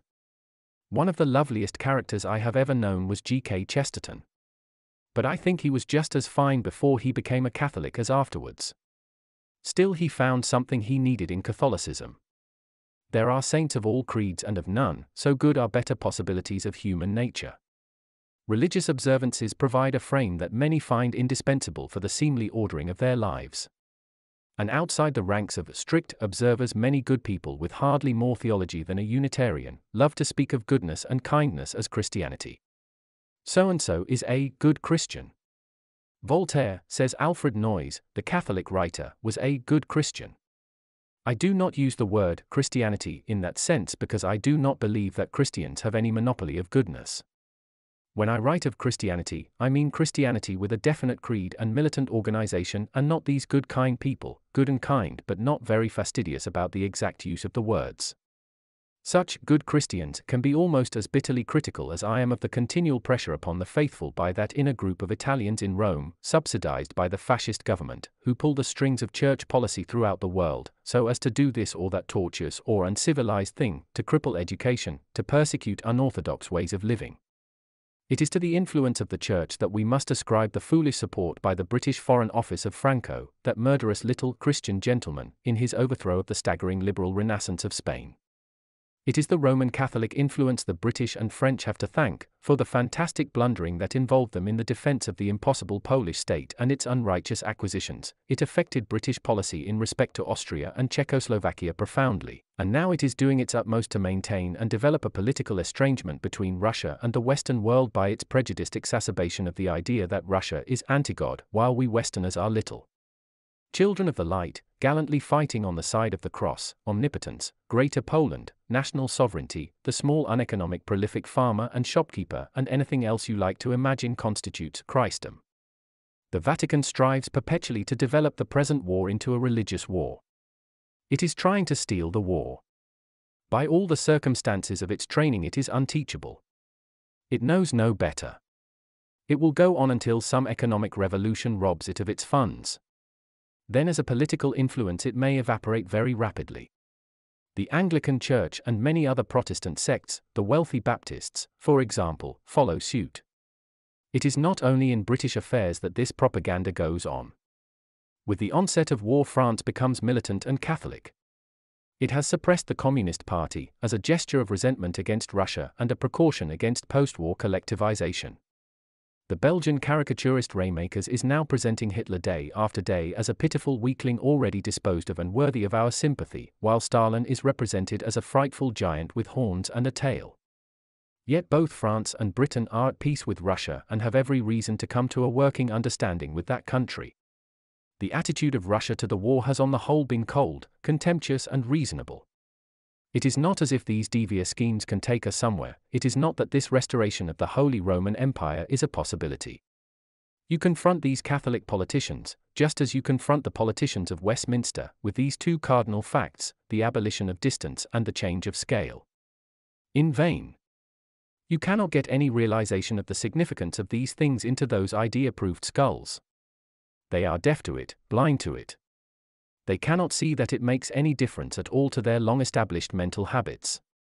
If their minds waver for a moment they utter little magic prayers to exorcise the gleam. What, they ask, has mere size to do with the soul of man, mere speed, mere power? What can the young do better than subdue their natural urgency to live and do? What has mere life to do with the religious outlook? The war, these Vatican propagandists insist, is a crusade against modernism, against socialism and free thought. The restoration of priestly authority is its end. Our sons are fighting to enable the priest to thrust his pious uncleanliness once again between reader and book, child and knowledge, husband and wife, sons and lovers. While honest men are fighting now to put an end to military aggression, to resume indeed that war to end war that was aborted to give us the League of Nations, these bigots are sedulously perverting the issue, trying to represent it as a religious war against Russia in particular and the modern spirit in general. The well-trained Muslim, the American fundamentalists, the Orthodox Jew, all the fixed cultures, produce similar irrelevant and wasteful resistances, but the Catholic organization reaches further and is more persistent. It is frankly opposed to human effort and the idea of progress. It makes no pretense about it. Such cross-activities as these complicate, delay and may even sabotage effectively every effort to solve the problem of a lucid collectivization of the world's affairs, but they do not alter the essential fact that it is only through a rationalization and coalescence of constructive revolutionary movements everywhere and a liberal triumph over the dogmatism of the class war, that we can hope to emerge from the present wreckage of our world. Chapter 7. Federation. Let us now take up certain vaguely constructive proposals which seem at present to be very much in people's minds. They find their cardinal expression in a book called Union Now by Mr. Clarence K. Strite, which has launched the magic word federation upon the world. The democracies of the world are to get together upon a sort of enlargement of the federal constitution of the United States, which produced one of the bloodiest civil wars in all history, and then all will be well with us. Let us consider whether this word, federation, is of any value in organizing the Western Revolution. I would suggest it is. I think it may be a means of mental release for many people who would otherwise have remained dully resistant to any sort of change. This federation project has an air of reasonableness. It is attractive to a number of influential people who wish with the minimum of adaptation to remain influential in a changing world, and particularly is it attractive to what I may call the liberal conservative elements of the prosperous classes in America and Great Britain and the Oslo countries, because it puts the most difficult aspect of the problem, the need for collective socialization, so completely in the background that it can be ignored. This enables them to take quite a bright and hopeful view of the future without any serious hindrance to their present preoccupations. They think that federation, reasonably defined, may suspend the possibility of war for a considerable period and so lighten the burden of taxation that the present crushing demands on them will relax and they will be able to resume, on a slightly more economical scale perhaps, their former way of living.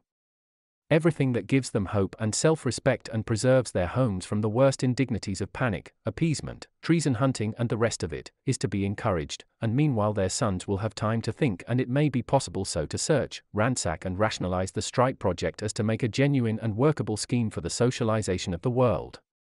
In The Fate of Homo sapiens I examined the word democracy with some care, since it already seemed likely that great quantities of our young men were to be asked to cripple and risk their lives for its sake.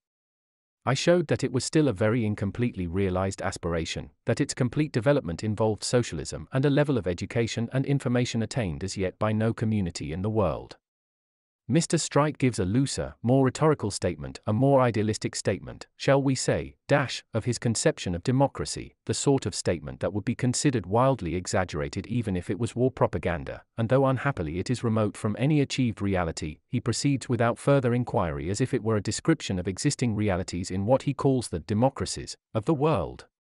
In them he imagines he finds governments of the people, by the people, for the people. In the book I have already cited I discuss what is democracy? And where is democracy? I do my best there to bring Mr. Strite down to the harsh and difficult facts of the case. I will go now a little more into particulars in my examination of his project.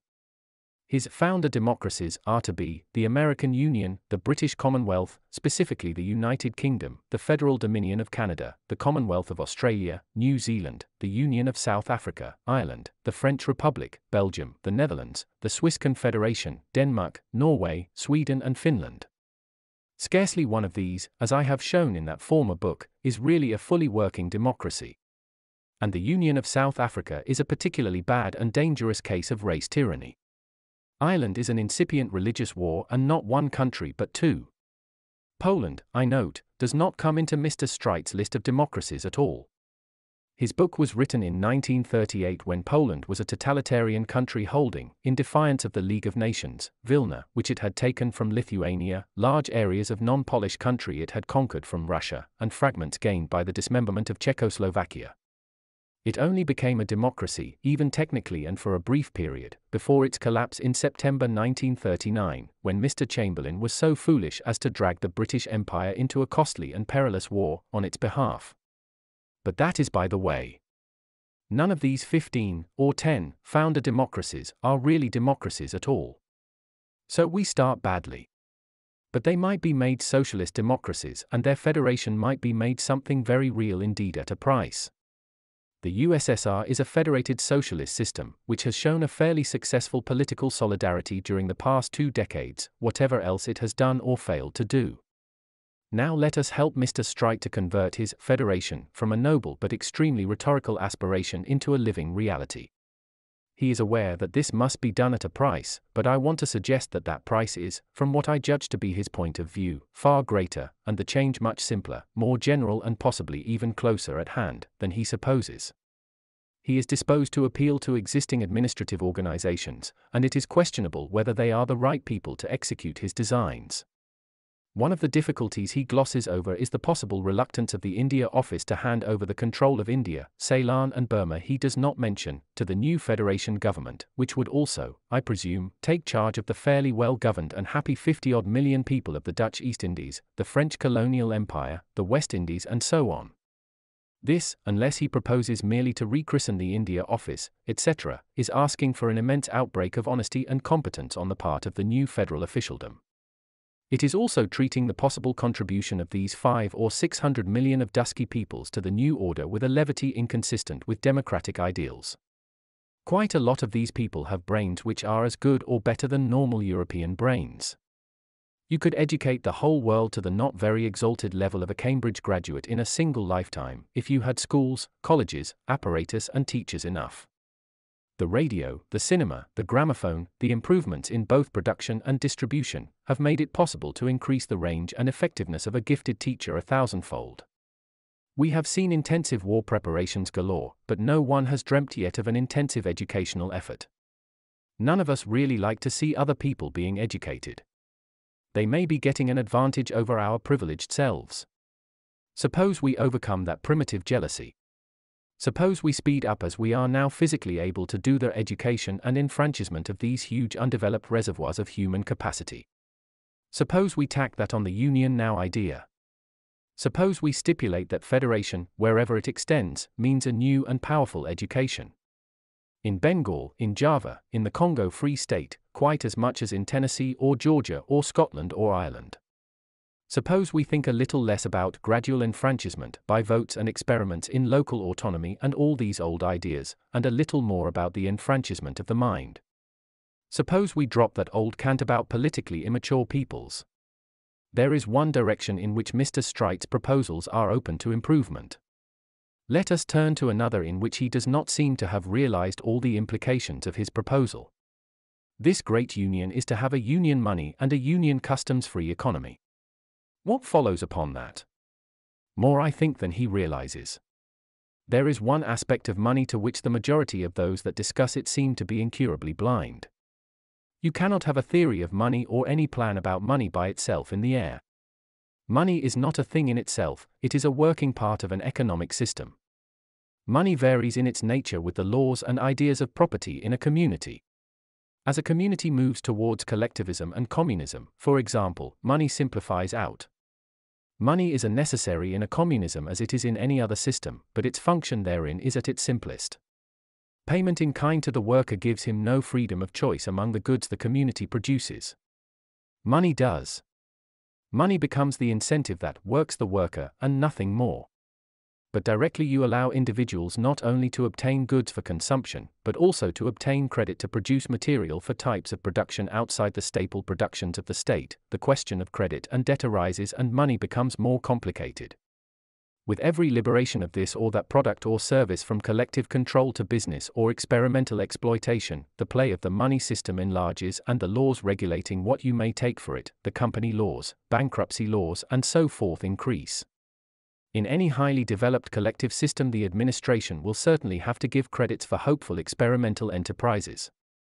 When the system is not collectivism, monetary operations for gain are bound to creep in and become more and more complicated. Where most of the substantial side of life is entrusted to uncoordinated private enterprise, the intricacy of the money apparatus increases enormously. Monetary manipulation becomes a greater and greater factor in the competitive struggle, not only between individuals and firms, but between states. As Mr. Streit himself shows, in an excellent discussion of the abandonment of the gold standard, inflation and deflation become devices in international competition. Money becomes strategic, just as pipelines and railways can become strategic.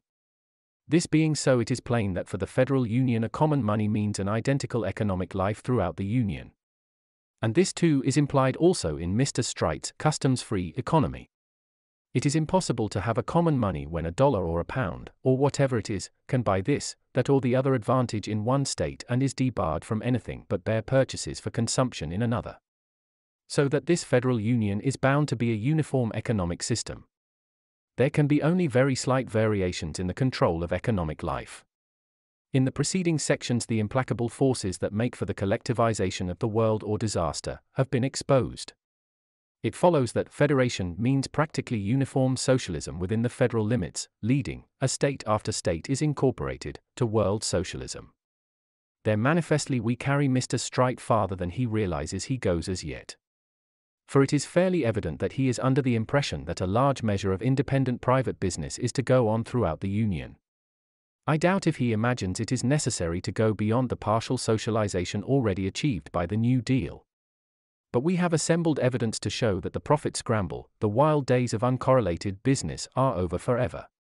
And again, though he realizes and states very clearly that governments are made for man and not man for governments, though he applauds the great declarations of the convention that created the American Constitution, wherein we the people of the United States overrode the haggling of the separate states and established the American Federal Constitution, nevertheless he is curiously chary of superseding any existing legal government in the present world.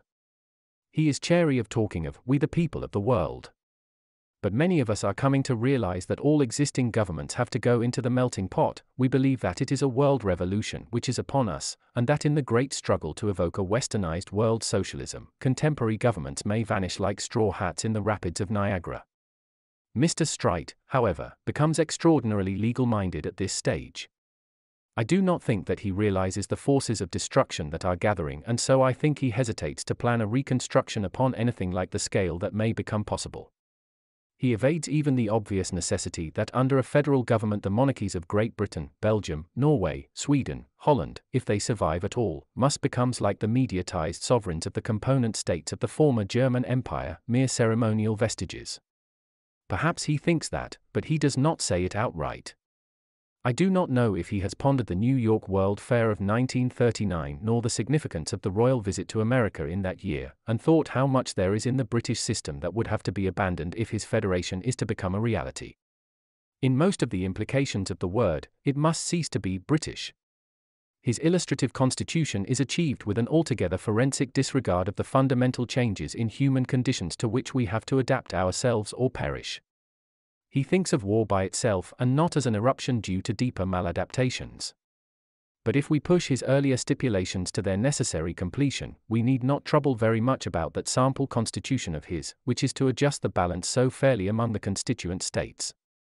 The abolition of distance must inevitably substitute functional associations and loyalties for local attributions, if human society does not break up altogether.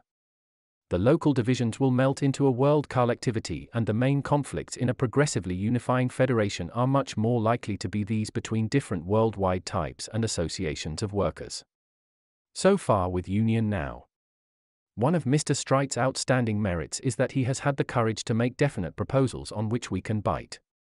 I doubt if a European could have produced any such book.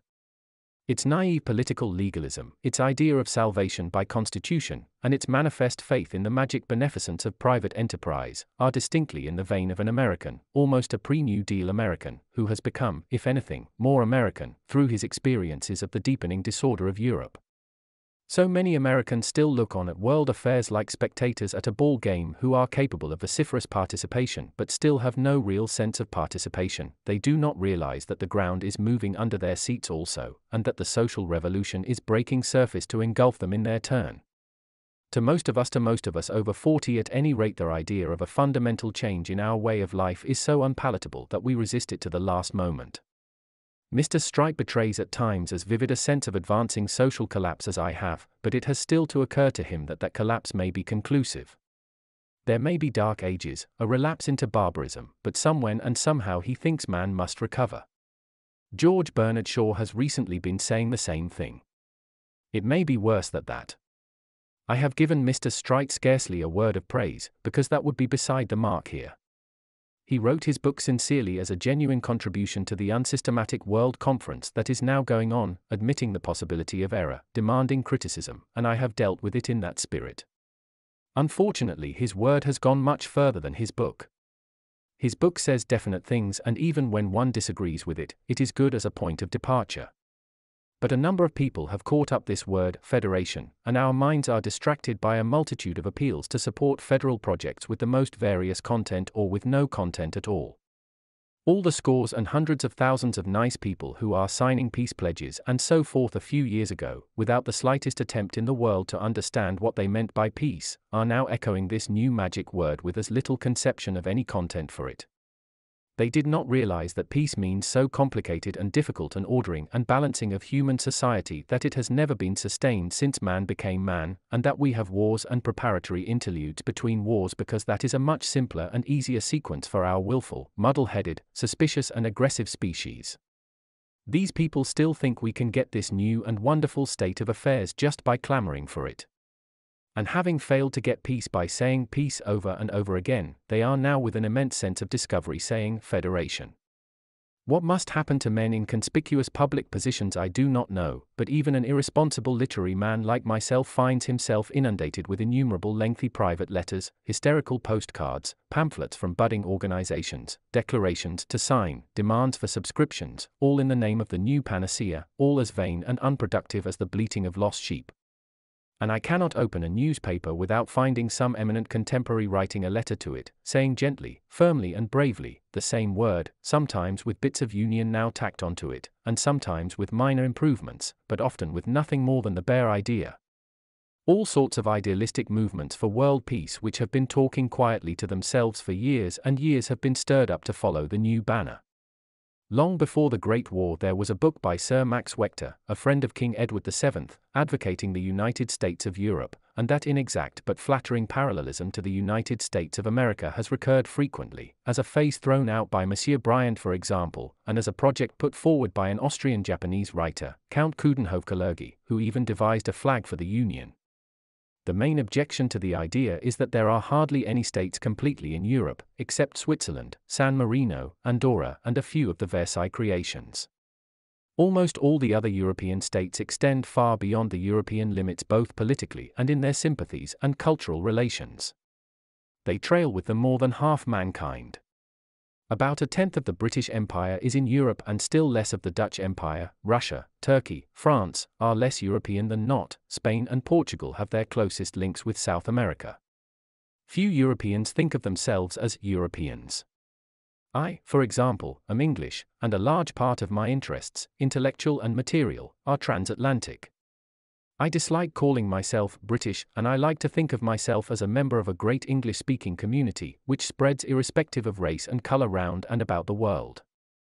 I am annoyed when an American calls me a foreigner. War with America would seem to me just as insane as war with Cornwall, and I find the idea of cutting myself off from the English-speaking peoples of America and Asia to follow the flag of my Austrian-Japanese friend into a federally bunched-up European extremely unattractive. It would, I suggest, be far easier to create the United States of the world, which is Mr. Strite's ultimate objective, than to get together the so-called continent of Europe into any sort of unity. I find most of these United States of Europe movements are now jumping onto the Federation bandwagon. My old friend and antagonist, Lord David Davies, for instance, has recently succumbed to the infection. He was concerned about the problem of a world pax in the days when the League of Nations Society and other associated bodies were amalgamated in the League of Nations Union. He was struck then by an idea, an analogy, and the experience was unique for him. He asked why individuals went about in modern communities in nearly perfect security from assault and robbery, without any need to bear arms. His answer was the policeman. And from that he went on to the question of what was needed for states and nations to go their ways with the same blissful immunity from violence and plunder, and it seemed to him a complete and reasonable answer to say, an international policeman. And there you were.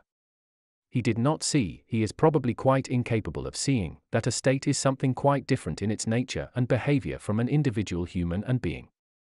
When he was asked to explain how that international policeman was to be created and sustained, he just went on saying international policeman. He has been saying it for years. Sometimes it seems it is to be the League of Nations, sometimes the British Empire, sometimes an international air force, which is to undertake this grave responsibility. The bench before which the policeman is to hail the offender and this position of the lock-up are not indicated. Finding our criticisms uncongenial, his lordship went off with his great idea, like a penguin which has found an egg, to incubate it alone. I hope he will be spared to say international policeman for many years to come, but I do not believe he has ever perceived or ever will perceive that, brilliant as his inspiration was, it still left vast areas of the problem in darkness.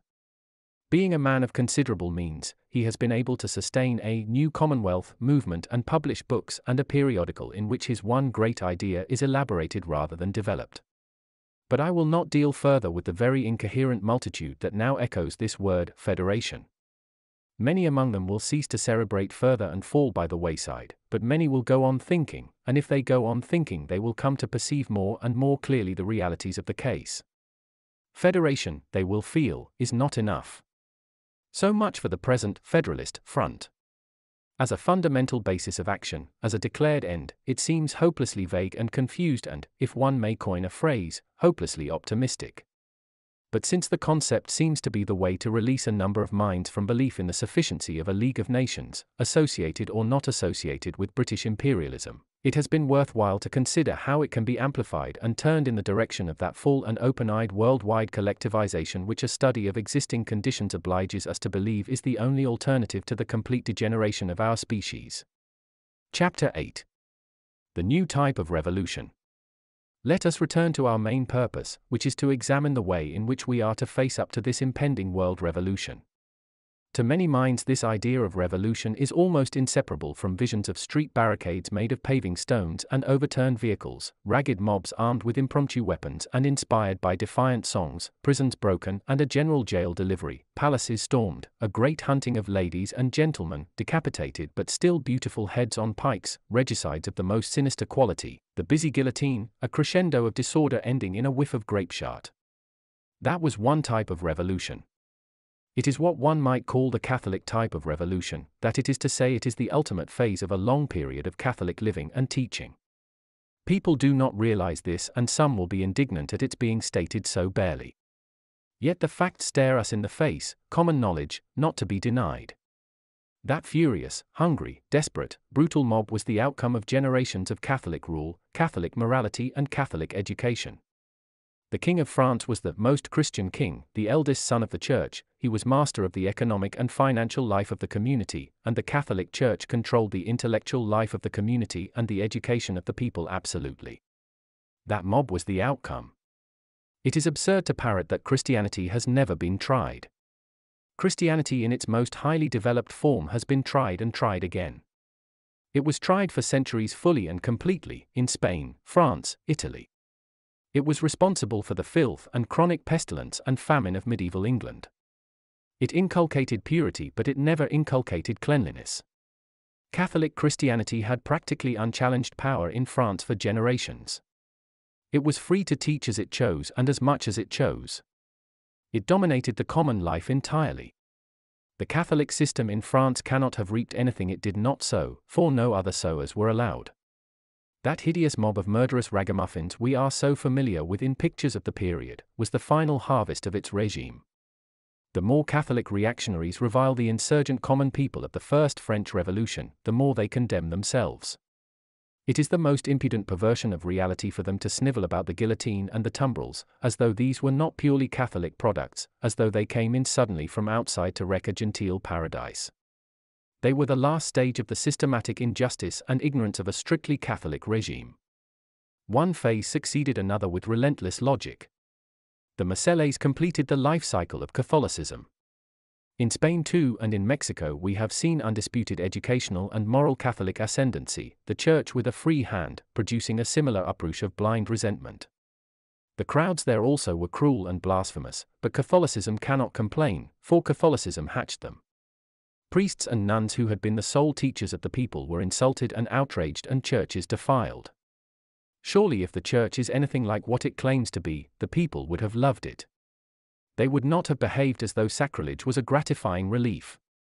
But these Catholic revolutions are only specimens of one single type of revolution. A revolution need not be a spontaneous storm of indignation against intolerable indignities and deprivations. It can take quite other forms. As a second variety of revolution, which is in sharp contrast with the indignation revolt in which so many periods of unchallenged Catholic ascendancy have ended, we may take what we may call the revolution conspiracy, in which a number of people set about organizing the forces of discomfort and resentment and loosening the grip of the government's forces, in order to bring about a fundamental change of system. The ideal of this type is the Bolshevik revolution in Russia, provided it is a little simplified and misunderstood. This, reduced to a working theory by its advocates, is conceived of as a systematic cultivation of a public state of mind favorable to a revolution together with an inner circle of preparation for a seizure of power. Quite a number of communist and other leftish writers, bright young men, without much political experience, have let their imaginations loose upon the technique of such an adventure. They have brought the Nazi and fascist revolutions into the material for their studies.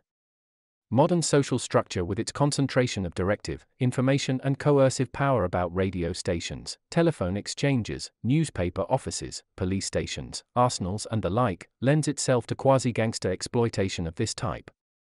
There is a great rushing about and occupation of key centers, an organized capture, imprisonment or murder of possible opponents, and the country is confronted with fait accompli. The regimentation of the more or less reluctant population follows. But a revolution need be neither an explosion nor a coup d'état. And the revolution that lies before us now as the only hopeful alternative to chaos, either directly or after an interlude of world communism, is to be attained, if it is attained at all, by neither of these methods. The first is too rhetorical and chaotic and leads simply to a champion and tyranny, the second is too conspiratorial and leads through an obscure struggle of masterful personalities to a similar end. Neither is lucid enough and deliberate enough to achieve a permanent change in the form and texture of human affairs. An altogether different type of revolution may or may not be possible. No one can say that it is possible unless it is tried, but one can say with some assurance that unless it can be achieved the outlook for mankind for many generations at least is hopeless. The new revolution aims essentially at a change in directive ideas. In its completeness it is an untried method. It depends for its success upon whether a sufficient number of minds can be brought to realize that the choice before us now is not a choice between further revolution or more or less reactionary conservatism, but a choice between so carrying on and so organizing the process of change in our affairs as to produce a new world order, or suffering an entire and perhaps irreparable social collapse. Our argument throughout has been that things have gone too far ever to be put back again to any similitude of what they have been. We can no more dream of remaining where we are than think of going back in the middle of a dive. We must go trough with these present changes, adapt ourselves to them, adjust ourselves to the plunge, or be destroyed by them. We must go through these changes just as we must go through this ill-conceived war, because there is as yet no possible end for it. There will be no possible way of ending it until the new revolution defines itself. If it is patched up now without a clear-headed settlement understood and accepted throughout the world, we shall have only the simulacrum of a peace. A patched-up peace now will not even save us from the horrors of war, it will postpone them only to aggravate them in a few years' time. You cannot end this war yet, you can at best adjourn it. The reorganization of the world has at first to be mainly the work of a movement, or a party or a religion or cult, whatever we choose to call it. We may call it new liberalism or the new radicalism or what not. It will not be a close-knit organization, towing the party line and so forth. It may be a very loose-knit and many-facet, but if a sufficient number of minds throughout the world, irrespective of race, origin or economic and social habituations, can be brought to the free and candid recognition of the essentials of the human problem, then their effective collaboration in a conscious, explicit and open effort to reconstruct human society will ensue. And to begin with, they will do all they can to spread and perfect this conception of a new world order, which they will regard as the only working frame for their activities, while at the same time they will set themselves to discover and associate with themselves, everyone, everywhere, who is intellectually able to grasp the same broad ideas and morally disposed to realize them. The distribution of this essential conception one may call propaganda, but in reality it is education. The opening phase of this new type of revolution must involve therefore a campaign for reinvigorated and modernized education throughout the world, an education that will have the same ratio to the education of a couple of hundred years ago, as the electric lighting of a contemporary city has to the chandeliers and oil lamps of the same period. On its present mental levels, humanity can do no better than what it is doing now. Vitalizing education is only possible when it is under the influence of people who are themselves learning. It is inseparable from the modern idea of education that it should be knit up to incessant research. We say research rather than science. It is the better word because it is free from any suggestion of that finality which means dogmatism and death.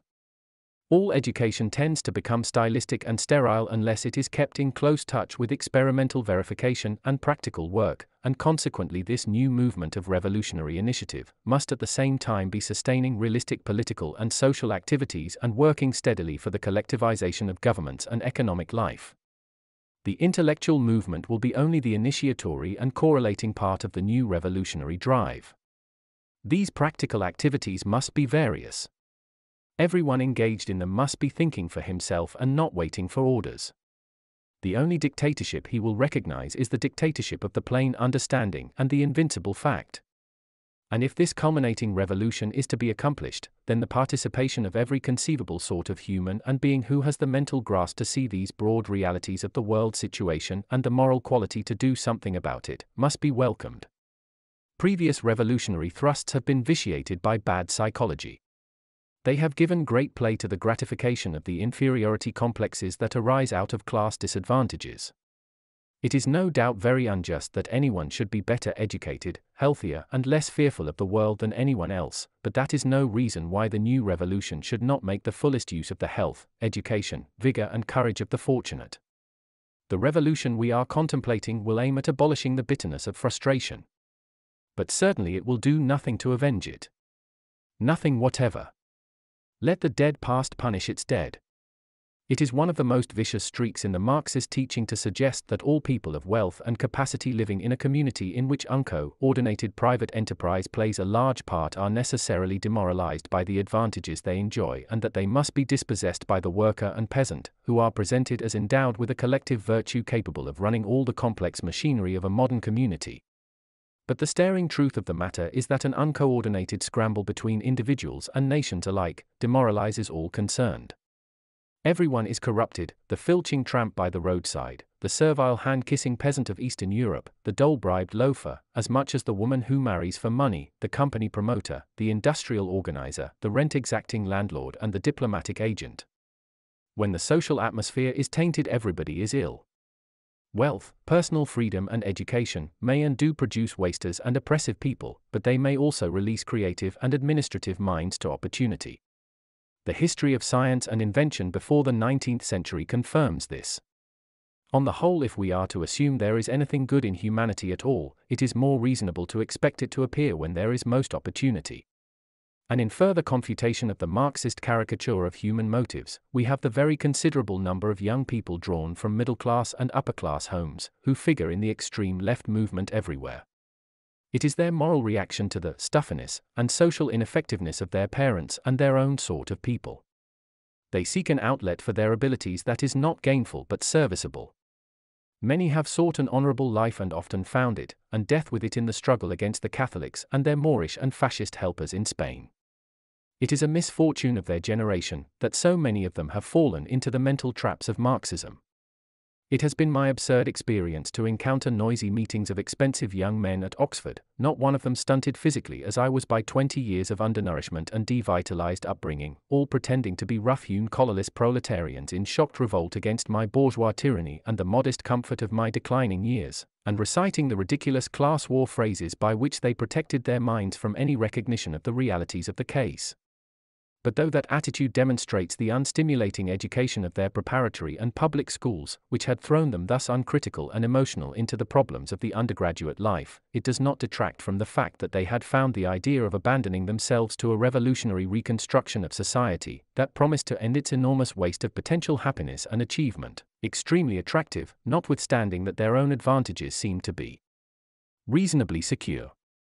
Faced with the immediate approach of discomfort, indignity, wasted years, mutilation, death is soon over, but one wakes up again to mutilation every morning because of this ill-conceived war, faced also by the reversion of Russia to autocracy and the fiscal extinction of most of the social advantages of their families. These young people with a leftish twist are likely not only to do some very profitable re-examination of their own possibilities, but also to find themselves joined in that examination by a very considerable number of others who have hitherto been repelled by the obvious foolishness and insincerity of the hammer and sickle symbols, workers and peasants of Oxford, and the exasperating dogmatism of the orthodox Marxist. And may not these young people, instead of waiting to be overtaken by an insurrectionary revolution from which they will emerge greasy, unshaven, class-conscious and in incessant danger of liquidation, decide that before the revolution gets hold of them they will get hold of the revolution and save it from the inefficiency, mental distortions, disappointments and frustrations that have overtaken it in Russia? This new and complete revolution we contemplate can be defined in a very few words. It is a. outright world socialism, scientifically planned and directed, plus b. a sustained insistence upon law based on a fuller, more jealously conceived resentment of the personal rights of man, plus c. the completest freedom of speech, criticism and publication, and sedulous expansion of the educational organization to the ever-growing demands of the new order. What we may call the Eastern or Bolshevik collectivism, the revolution of the International, has failed to achieve even the first of these three items, and it has never even attempted the other two. Putting it at its compactest, it is the triangle of socialism, law and knowledge, which frames the revolution which may yet save the world. Socialism. Become outright collectivists. Very few men of the more fortunate classes in our old collapsing society who are over 50 will be able to readjust their minds to that. It will seem an entirely repulsive suggestion to them. The average age of the British cabinet at the present time is well over 60. But it need not be repulsive at all to their sons. They will be impoverished anyhow. The stars in their courses are seeing to that. And that will help them greatly to realize that an administrative control to administrative participation and then to direct administration are easy steps. They are being taken now, first in one matter and then in another. On both sides of the Atlantic. Reluctantly and often very disingenuously and against energetic but diminishing resistances. Great Britain, like America, may become a socialist system with a definitive revolution, protesting all the time that it is doing nothing of the sort. In Britain we have now no distinctively educated class, but all up and down the social scale there are well-read men and women who have thought intensely upon these great problems we have been discussing. To many of them, and maybe to enough of them to start the avalanche of purpose that will certainly develop from a clear and determined beginning, this conception of revolution to evoke a liberal collectivized world may appeal. And so at last we narrow down our inquiry to an examination of what has to be done now to save the revolution, what the movement or its party, so far as it may use the semblance of a party, will do, what its policy will be. Hitherto we have been demonstrating why a reasonable man, of any race or language anywhere, should become a Western revolutionary. We have now to review the immediate activities to which he can give himself. Chapter 9. Politics for the Sane Man. Let us restate the general conclusions to which our preceding argument has brought us. The establishment of a progressive world socialism in which the freedoms, health and happiness of every individual are protected by a universal law based on a redeclaration of the rights of man, and wherein there is the utmost liberty of thought, criticism and suggestion, is the plain, rational objective before us now. Only the effective realization of this objective can establish peace on earth and arrest the present march of human affairs to misery and destruction. We cannot reiterate this objective too clearly and too frequently. The triangle of collectivization, law and knowledge should embody the common purpose of all mankind. But between us and that goal intervenes the vast and deepening disorders of our time. The new order cannot be brought into existence without a gigantic and more or less coordinated effort of the saner and abler elements in the human population. The thing cannot be done rapidly and melodramatically. That effort must supply the frame for all sane social and political activities and a practical criterion for all religious and educational associations. But since our world is multitudinously varied and confused, it is impossible to narrow down this new revolutionary movement to any single class, organization or party. It is too great a thing for that. It will in its expansion produce and perhaps discard a number of organizations and parties, converging upon its ultimate objective. Consequently, in order to review the social and political activities of sane, clear-headed people today, we have to deal with them piecemeal from a number of points of view. We have to consider and advance upon a long and various front. Let us begin then with the problem of sanity in face of the political methods of our time. What are we to do as voting citizens? There I think the history of the so-called democracies in the past half-century is fairly conclusive. Our present electoral methods, which give no choice but a bilateral choice to the citizen and so force a two-party system upon him, is a mere caricature of representative government. It has produced upon both sides of the Atlantic big, stupid, and corrupt party machines. That was bound to happen, and yet to this day there is a sort of shyness in the minds of young men interested in politics when it comes to discussing proportional representation. They think it is a bit faddy. At best it is a side issue. Party politicians strive to maintain that bashfulness, because they know quite clearly that what is called proportional representation with the single transferable vote in large constituencies, returning a dozen members or more, is extinction for the mere party hack and destruction for party organizations. The machine system in the United States is more elaborate, more deeply entrenched legally in the Constitution and illegally in the spoils system, and it may prove more difficult to modernize than the British, which is based on an outworn caste tradition.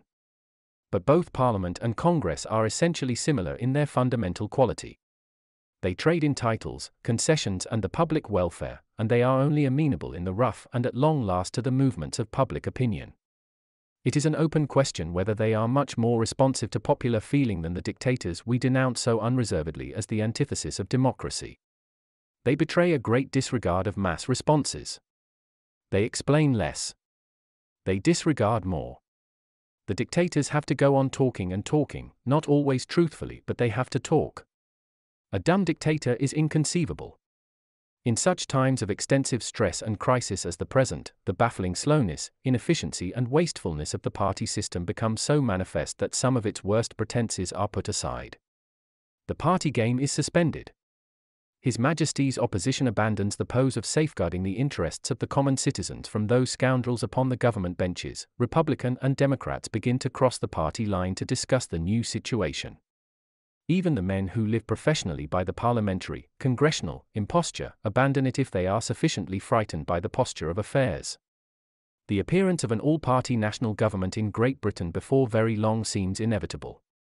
Great Britain has in effect gone socialist in a couple of months. She is also suspending party politics. Just as the United States did in the Great Slump. And in both cases this has happened because the rottenness and inefficiency of party politics stank to heaven in the face of danger. And since in both cases party government threw up its hands and bolted, is there any conceivable reason why we should let it come back at any appearance of victory or recovery, why we should not go ahead from where we are to a less impromptu socialist regime under a permanent non-party administration, to the reality if not to the form of a permanent socialist government? Now here I have nothing to suggest about America.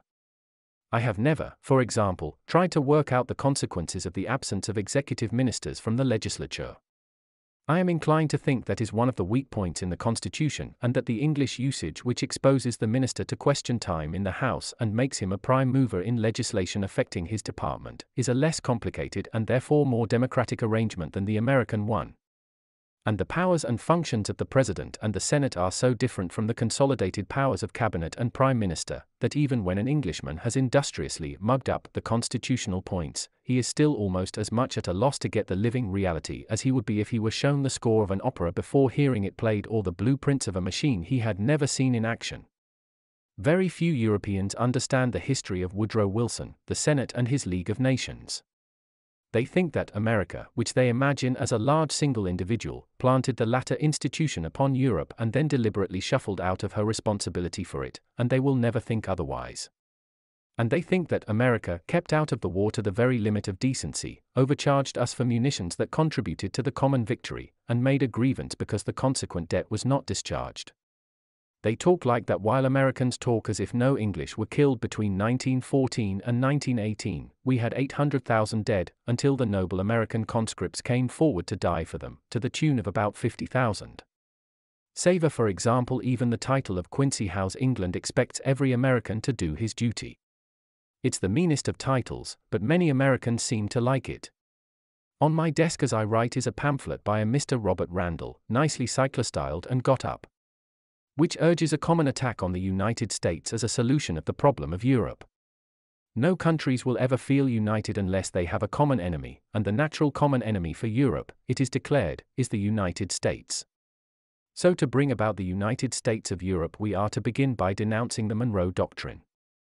I believe in the honesty and good intentions of Mr. Robert Randall. He is, I am sure, no more in the pay of Germany, direct or indirect, than Mr. Quincy Howe or Mr. Harry Elmer Barnes, but could the most brilliant of Nazi war propagandists devise a more effective estranging suggestion?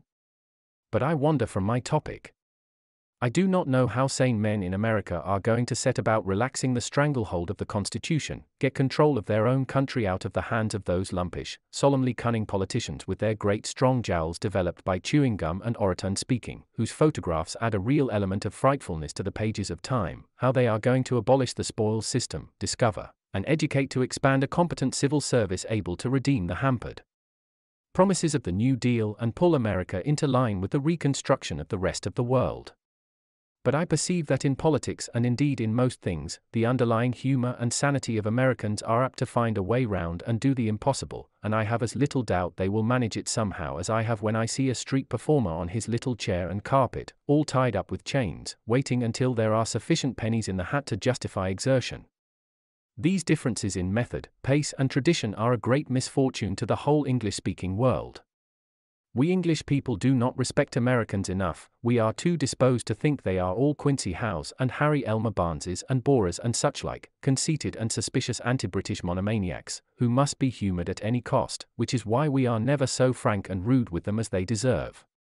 But the more we must contain ourselves the less we love them.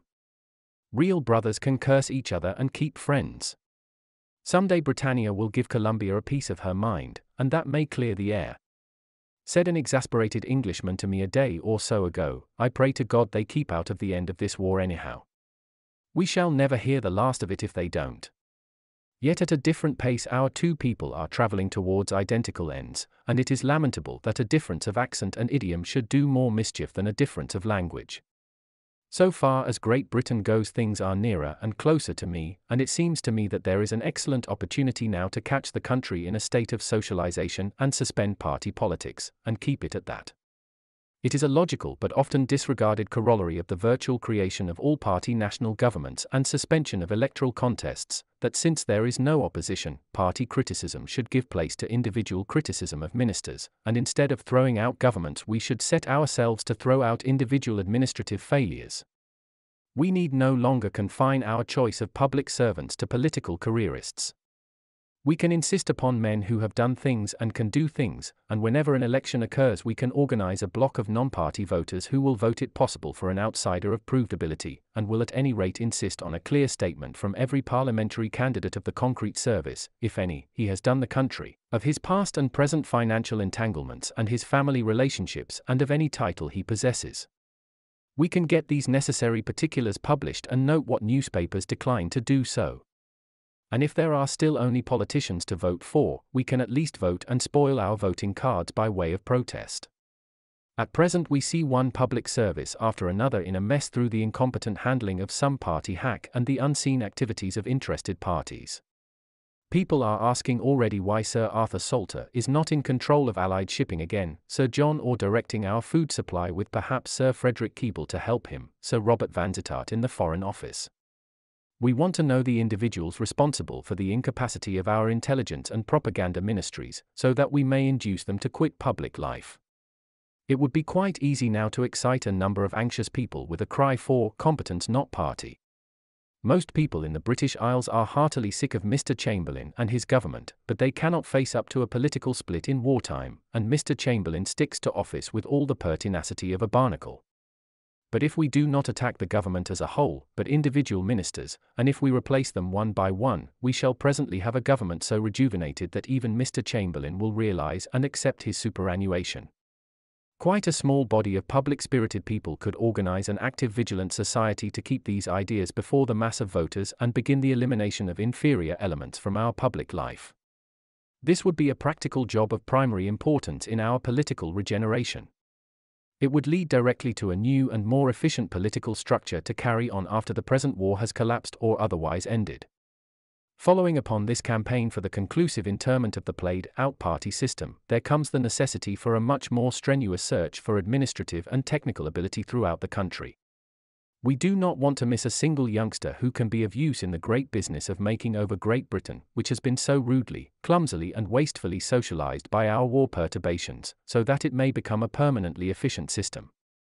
And from the base of the educational pyramid up to its apex of higher education of teachers, heads of departments and research, there is need for such a quickening of minds and methods as only a more or less organized movement of sanely critical men can bring about. We want ministers now of the highest quality in every department, but in no department of public life is a man of creative understanding, bold initiative and administrative power so necessary as in the education ministry. So tranquil and unobtrusive has been the flow of educational affairs in the British Empire that it seems almost scandalous, and it is certainly vulgar, to suggest that we need an educational ginger group to discover and support such a minister. We want a minister of education who can shock teachers into self-examination, electrify and rejuvenate old dons or put them away in ivory towers, and stimulate the younger ones. Under the party system, the education ministry has always been a restful corner for some deserving party politician with an abject respect for his alma mater and the permanent officials. During wartime, when other departments wake up, the education department sinks into deeper lethargy. One cannot recall a single British education minister, since there have been such things in our island story as ministers for education, who signified anything at all educationally or did anything of his own impulse that was in the least worthwhile. Suppose we found a live one soon and let him rip. There again is something to be done far more revolutionary than throwing bombs at innocent policemen or assassinating harmless potentates or ex-potentates. And yet it is only asking that an existing department be what it pretends to be. A third direction in which any gathering accumulation of sanity should direct its attention is the clumsy unfairness and indirectness of our present methods of expropriating the former well-to-do classes. The only observable principle seems to be widows and children first. Socialization is being effected in Britain and America alike not by frank expropriation, with or without compensation, but by increasing government control and increasing taxation. Both our great communities are going into socialism backward and without ever looking round. This is good in so far as that technical experience and directive ability is changed over step by step from entirely private employment to public service, and on that side sane and helpful citizens have little to do beyond making the process conscious of itself and the public aware of the real nature of the change, but it is bad in its indiscriminate destruction of savings, which are the most exposed and vulnerable side of the old system. They are expropriated by profit control and taxation alike, and at the same time they suffer in purchasing power by the acceleration of that process of monetary inflation which is the unavoidable readjustment, the petition in bankruptcy, of a community that has overspent. The shareholding class dwindles and dies, widows and orphans, the old who are past work and the infirm who are incapable of it, are exposed in their declining years to a painful shrinkage of their modes of living. There is no doubt a diminution of social waste, but also there is an indirect impoverishment of free opinion and free scientific and artistic initiative as the endless societies, institutions and services which have enriched life for us and been very largely supported by voluntary subscriptions, shrivel. At present a large proportion of our scientific, artistic, literary and social workers are educated out of the private savings fund. In a class war revolution, these economically very defenseless but socially very convenient people are subjected to vindictive humiliation. It is viewed as a great triumph for their meaner neighbors, but a revolution sanely conducted will probably devise a system of terminable annuities and compensation, and of assistance to once voluntary associations, which will ease off the social dislocations due to the disappearance of one stratum of relatively free and independent people before its successors, that is to say the growing class of retired officials, public administrators and so forth, find their feet and develop their own methods of assertion and enterprise. Chapter 10, Declaration of the Rights of Man. Let us turn now to another system of problems in the collectivization of the world, and that is the preservation of liberty in the socialist state and the restoration of that confidence without which good behavior is generally impossible. This destruction of confidence is one of the less clearly recognized evils of the present phase of world disintegration. In the past there have been periods when whole communities or at least large classes within communities have gone about their business with a general honesty, directness and sense of personal honor. They have taken a keen pride in the quality of their output. They have lived through life on tolerable and tolerant terms with their neighbors. The laws they observed have varied in different countries and periods, but their general nature was to make an orderly law-abiding life possible and natural. They had been taught and they believed, and they had every reason to believe, this, that or the other thing, is right. Do right and nothing, except by some strange exceptional misfortune, can touch you. The law guarantees you that. Do right and nothing will rob you or frustrate you. Nowhere in the world now is there very much of that feeling left, and as it disappears, the behavior of people degenerates towards a panic scramble, towards cheating, overreaching, gang organization, precautionary hoarding, concealment and all the meanness and antisocial feeling which is the natural outcome of insecurity. Faced with what now amounts to something like a moral stampede, more and more sane men will realize the urgency for a restoration of confidence. The more socialization proceeds and the more directive authority is concentrated, the more necessary is an efficient protection of individuals from the impatience of well-meaning or narrow-minded or ruthless officials, and indeed from all the possible abuses of advantage that are inevitable under such circumstances to our still childishly wicked breed. In the past the Atlantic world has been particularly successful in expedients for meeting this aspect of human nature. Our characteristic and traditional method may be called the method of the fundamental declaration. Our Western peoples, by a happy instinct, have produced statements of right, from Magna Carta onwards, to provide a structural defense between the citizen and the necessary growth of central authority. And plainly the successful organization of the more universal and penetrating collectivism that is now being forced upon us all, will be frustrated in its most vital aspect unless its organization is accompanied by the preservative of a new declaration of the rights of man, that must, because of the increasing complexity of the social structure, be more generous, detailed and explicit than any of its predecessors. Such a declaration must become the common fundamental law of all communities and collectivities assembled under the World Pax. It should be interwoven with the declared war aims of the combatant powers now, it should become the primary fact in any settlement, it should be put before the now combatant states for their approval, their embarrassed silence or their rejection. In order to be as clear as possible about this, let me submit a draft for your consideration of this proposed Declaration of the Rights of Man, using man, of course, to cover every individual, male or female, of the species. I have endeavored to bring in everything that is essential and to omit whatever secondary issues can be easily deduced from its general statements. It is a draft for your consideration. Points may have been overlooked and it may contain repetitions and superfluous statements. Since a man comes into this world through no fault of his own, since he is manifestly a joint inheritor of the accumulations of the past, and since those accumulations are more than sufficient to justify the claims that are here made for him, it follows. 1. That every man without distinction of race, of color or of professed belief or opinions, is entitled to the nourishment, covering, medical care and attention needed to realize his full possibilities of physical and mental development and to keep him in a state of health from his birth to death. 2. That he is entitled to sufficient education to make him a useful and interested citizen, that special education should be so made available as to give him equality of opportunity for the development of his distinctive gifts in the service of mankind, that he should have easy access to information upon all matters of common knowledge throughout his life and enjoy the utmost freedom of discussion, association and worship. 3. That he may engage freely in any lawful occupation, earning such pay as the need for his work and the increment it makes to the common welfare may justify. That he is entitled to paid employment and to a free choice whenever there is any variety of employment open to him. He may suggest employment for himself and have his claim publicly considered, accepted or dismissed.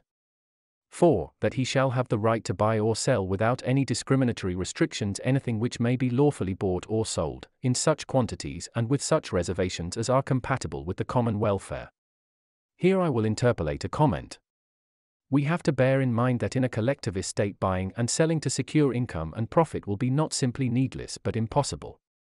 The stock exchange, after its career of 400-odd years, will necessarily vanish with the disappearance of any rational motive either for large accumulations or for hoarding against deprivation and destitution. Long before the age of complete collectivization arrives, the savings of individuals for later consumption will probably be protected by some development of the unit trust system into a public service. They will probably be entitled to interest at such a rate as to compensate for that secular inflation which should go on in a steadily enriched world community. Inheritance and bequest in a community in which the means of production and of all possible monopolization are collectivized, can concern little else than relatively small, beautiful and intimate objects, which will afford pleasure but no unfair social advantage to the receiver. 5. That he and his personal property lawfully acquired are entitled to police and legal protection from private violence, deprivation, compulsion and intimidation. 6. That he may move freely about the world at his own expense. That his private house or apartment or reasonably limited garden enclosure is his castle, which may be entered only with consent, but that he shall have the right to come and go over any kind of country, moorland, mountain, farm, great garden or what not, or upon the seas, lakes and rivers of the world, where his presence will not be destructive of some special use, dangerous to himself nor seriously inconvenient to his fellow citizens. 7. That a man, unless he is declared by a competent authority to be a danger to himself and to others through mental abnormality, a declaration which must be annually confirmed, shall not be imprisoned for a longer period than 6 days without being charged with a definite offense against the law, nor for more than 3 months without public trial. At the end of the latter period, if he has not been tried and sentenced by due process of law, he shall be released. Nor shall he be conscripted for military, police or any other service to which he has a conscientious objection. 8. That although a man is subject to the free criticism of his fellows, he shall have adequate protection from any lying or misrepresentation that may distress or injure him. All administrative registration and records about a man shall be open to his personal and private inspection. There shall be no secret dossiers in any administrative department. All dossiers shall be accessible to the man concerned and subject to verification and correction at his challenge. A dossier is merely a memorandum, it cannot be used as evidence without proper confirmation in open court. 9. That no man shall be subjected to any sort of mutilation or sterilization except with his own deliberate consent, freely given, nor to bodily assault, except in restraint of his own violence, nor to torture, beating or any other bodily punishment. He shall not be subjected to imprisonment with such an excess of silence, noise, light or darkness as to cause mental suffering, or to imprisonment in infected, verminous or otherwise insanitary quarters, or be put into the company of verminous or infectious people. He shall not be forcibly fed nor prevented from starving himself if he so desire. He shall not be forced to take drugs nor shall they be administered to him without his knowledge and consent. That the extreme punishments to which he may be subjected are rigorous imprisonment for a term of not longer than 15 years or death. Here I would point out that there is nothing in this to prevent any country from abolishing the death penalty, any country from abolishing the death penalty.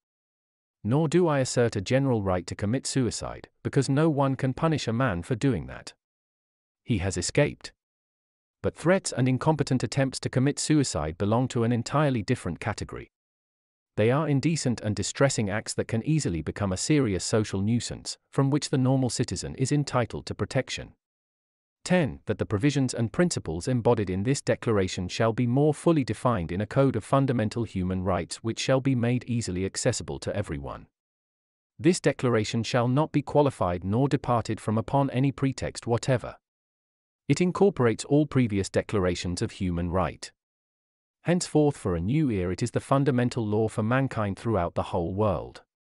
No treaty and no law affecting these primary rights shall be binding upon any man or province or administrative division of the community that has not been made openly, by and with the active or tacit acquiescence of every adult citizen concerned, either given by a direct majority vote of his publicly elected representatives, In matters of collective behavior, it is by the majority decision men must abide. No administration, under a pretext of urgency, convenience, or the like, shall be entrusted with powers to create or further define offences or set up bylaws, which will in any way infringe the rights and liberties here asserted. All legislation must be public and definite. No secret treaties shall be binding on individuals, organizations, or communities. No orders in council or the like, which extend the application of a law, shall be permitted. There is no source of law but the people, and since life flows on constantly to new citizens, no generation of the people can in whole or in part surrender or delegate the legislative power inherent in mankind.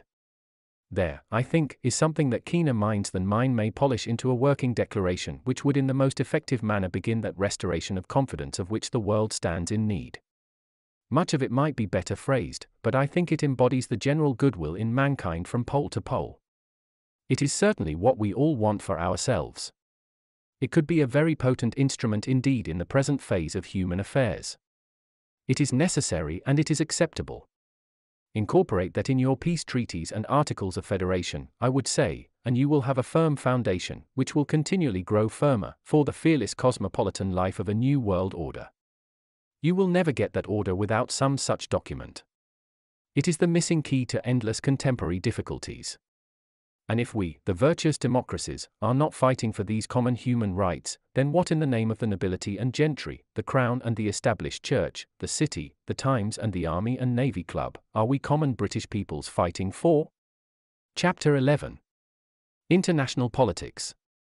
And now, having completed our picture of what the saner elements in human society may reasonably work for and hope for, having cleared away the horrible nightmares of the class war and the totalitarian slave state from our imaginations, we are able to attack the immediate riddles of international conflict and relationship with some hope of a general solution. If we realize to the depths of our being that a world settlement based in the three ideas of socialism, law and knowledge, is not only possible and desirable, but the only way of escape from deepening disaster, then manifestly our attitude towards the resentments of Germany, the prejudices of America or Russia, the poverty and undernourishment of India or the ambitions of Japan, must be frankly opportunist. None of these are primary issues.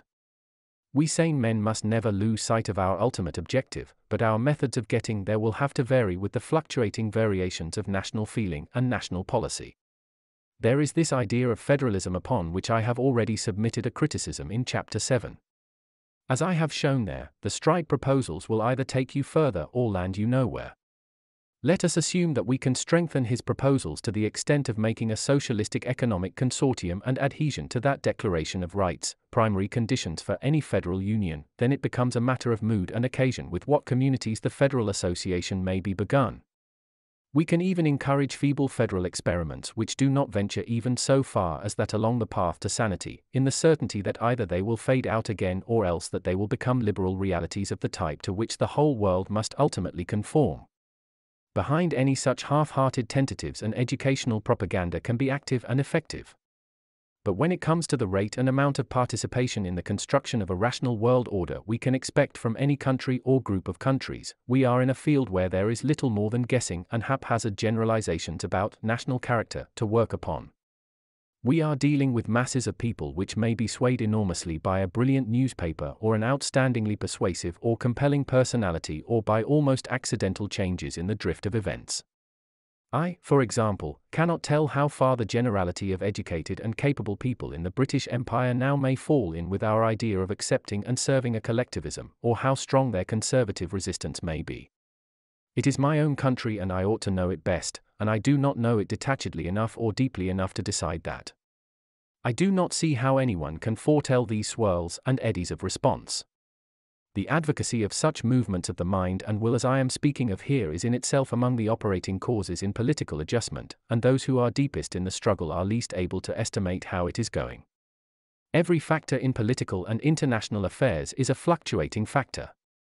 The wise man therefore will not set his heart upon any particular drift or combination. He will favor everything that trends towards the end at which he aims. The present writer cherishes the idea that the realization of a common purpose and a common cultural inheritance may spread throughout all the English-speaking communities, and there can be no harm in efforts to give this concrete expression. He believes the dissociation of the British Empire may inaugurate this great synthesis. At the same time, there are factors making for some closer association of the United States of America with what are called the Oslo powers. There is no reason why one of these associations should stand in the way of the other.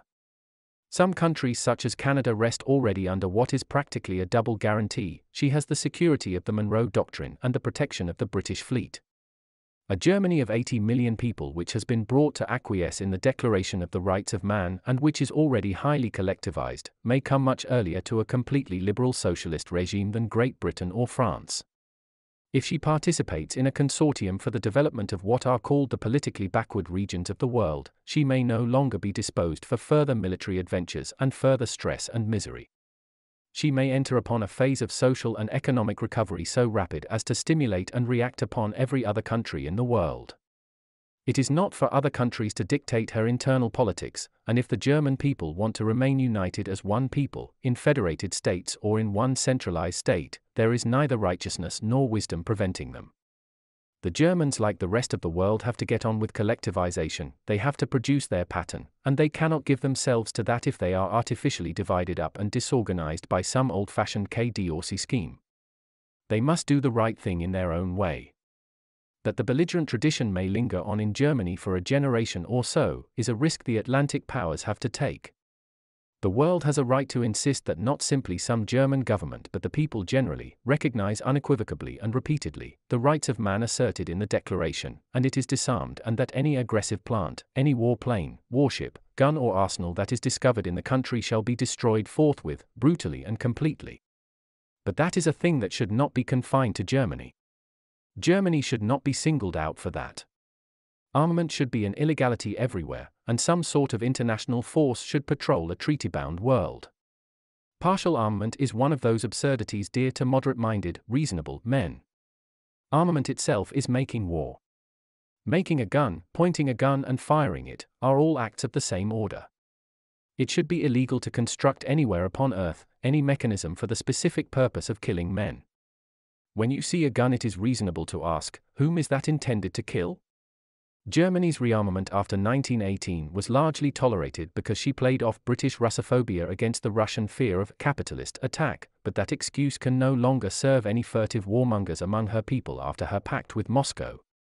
Released from the economic burdens and restrictions that crippled her recovery after 1918, Germany may find a full and satisfying outlet for the energy of her young men in her systematic collectivization, raising the standard of her common life deliberately and steadily, giving Russia a lead in efficiency and obliging the maundering politics and discursive inattention of the Atlantic world to remain concentrated upon the realities of life.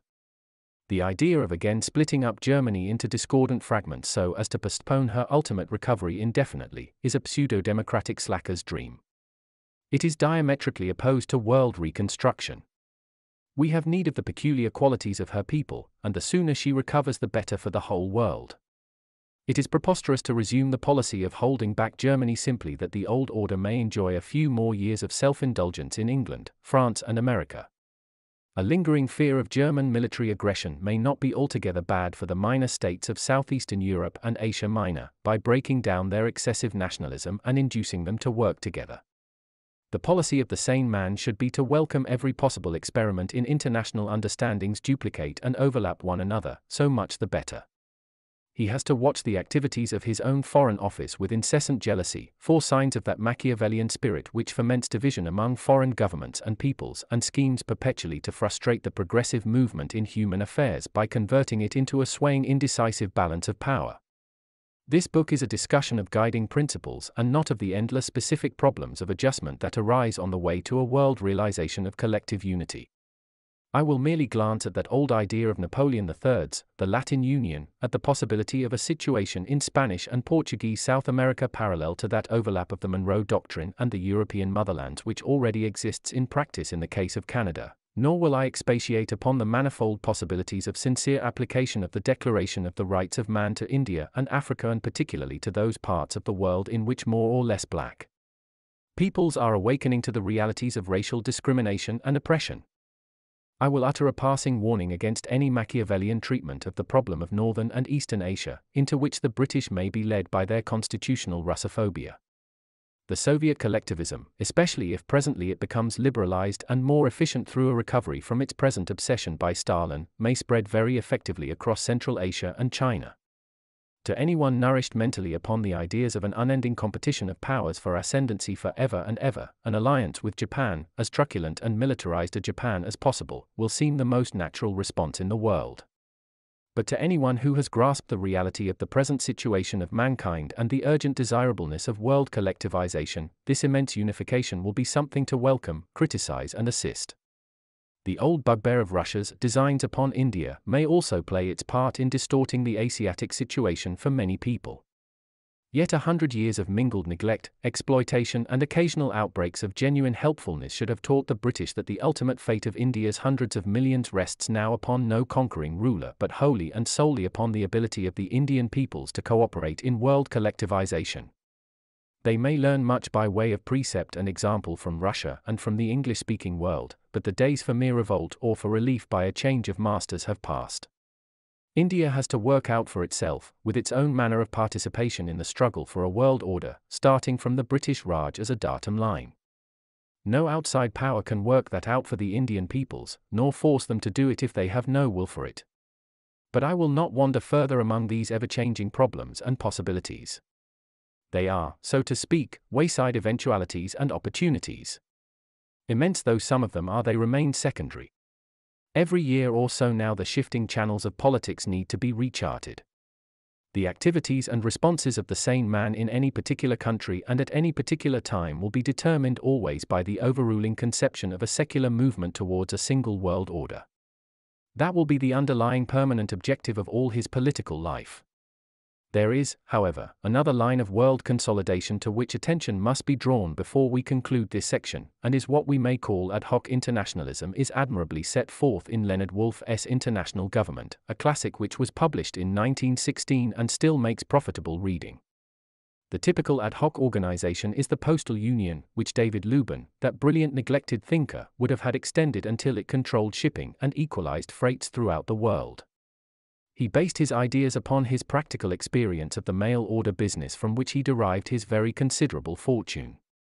From that problem of freight adjustment he passed to the idea of a controlled survey of world, so that a shortage here or a glut there could be foreseen and remedied in time. He realized the idea in the form of the International Institute of Agriculture at Rome, which in its heyday made treaties like an independent sovereign power for the supply of returns from nearly every government upon earth. The War of 1914 and Lubin's death in 1919 checked the development of this admirable and most inspiring experiment in ad hoc internationalism. Its history is surely something that should be made part of the compulsory education of every statesman and publicist. Yet never in my life have I met a professional politician who knew anything whatever or wanted to know anything about it. It didn't get votes, it seemed difficult to tax it, what was the good of it? Another ad hoc organization which might be capable of a considerable extension of its functions is the Elder Brethren of Trinity House, who control the lighthouses and charting of the seas throughout the world. But it would need a very considerable revision and extension of Mr. Woolf's book, and, in spite of the war stresses that have delayed and in some cases reversed their development, it would be quite beyond our present scope to bring up to date the lengthening tale of ad hoc international networks, ranging from international business cartels, scientific and technical organizations, white slave trade suppression and international police cooperation, to health services and religious missions. Just as I have suggested that the United States and Great Britain may become complete socialisms unawares, so it is a not altogether impossible dream that the world may discover to its great surprise that it is already practically a cosmopolis, through the extension and interweaving of these ad hoc cooperations. At any rate, we have this very powerful collateral process going on side by side with the more definite political schemes we have discussed.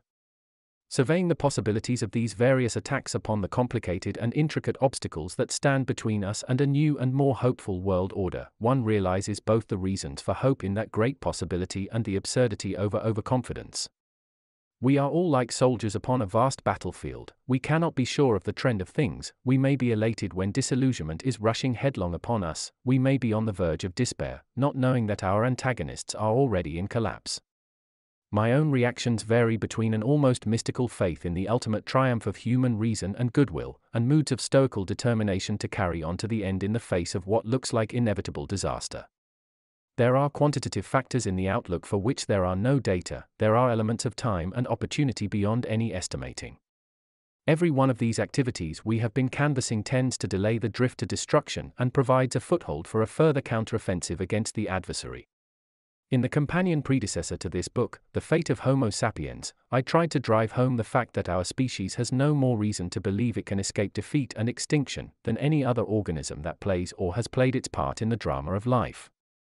I tried to make clear how precarious is our present situation, and how urgent it is that we should make a strenuous effort at adjustment now. Only a little while ago it seemed as though that was an appeal to a deaf and blind world, invincibly set in its habitual ways into the question whether this inclination towards pessimism reflected a mood or phase in myself, and I threw out a qualifying suggestion or so, but for my own part one could not find any serious reason to believe that the mental effort that was clearly necessary if man was to escape that fate that marched upon him would ever be made. His conservative resistances, his apathy, seemed incurable. Now suddenly everywhere one meets with alarmed and open and inquiring minds. So far the tremendous dislocations of the present war have been immensely beneficial in stripping off what seemed to be quite invincible illusions of security only a year ago. I never expected to live to see the world with its eyes as widely open as they are today. The world has never been so awake. Little may come of it, much may come of it. We do not know. Life would amount to nothing at all if we did. Chapter 12. World Order in Being. There will be no day of days then when a new world order comes into being. Step by step and here and there it will arrive, and even as it comes into being it will develop fresh perspectives, discover unsuspected problems and go on to new adventures. No man, no group of men, will ever be singled out as its father or founder. For its maker will be not this man nor that man nor any man but man, that being who is in some measure in every one of us. World order will be, like science, like most inventions, a social product. An innumerable number of personalities will have lived fine lives, pouring their best into the collective achievement. We can find a small-scale parallel to the probable development of a new world order in the history of flying. Less than a third of a century ago, 99 people out of 100 would have told you that flying was impossible. Kites and balloons, and possibly even a navigable balloon, they could imagine. They had known of such things for 100 years, but a heavier-than-air machine, flying in defiance of wind and gravity. That they knew was nonsense. The would-be aviator was the typical comic inventor. Any fool could laugh at him. Now consider how completely the air is conquered. And who did it? Nobody and everybody. 20,000 brains or so, each contributing a notion, a device, an amplification. They stimulated one another, they took off from one another. They were like excited ganglia in a larger brain sending their impulses to and fro. They were people of the most diverse race and color. You can write down perhaps 100 people or so who have figured conspicuously in the air, and when you examine the role they have played, you will find for the most part that they are mere notorieties of the Lineburg type who have put themselves modestly but firmly in the limelight and can lay no valid claim to any effective contribution whatever. You will find many disputes about records and priority in making this or that particular step, but the lines of suggestion, the growth and elaboration of the idea, have been an altogether untraceable process. It has been going on for not more than a third of a century, under our very eyes, and no one can say precisely how it came about. One man said, "Why not this?" and tried it, and another said, "Why not that?" A vast miscellany of people had one idea in common, an idea as old as Daedalus, the idea that man can fly. Suddenly, swiftly, it got about that is the only phrase you can use, that flying was attainable. And man as a social being, turned his mind to it seriously, and flew. So it will certainly be with the New World Order, if ever it is attained. A growing miscellany of people are saying it is getting about that world pax is possible, a world pax in which men will be both united and free and creative.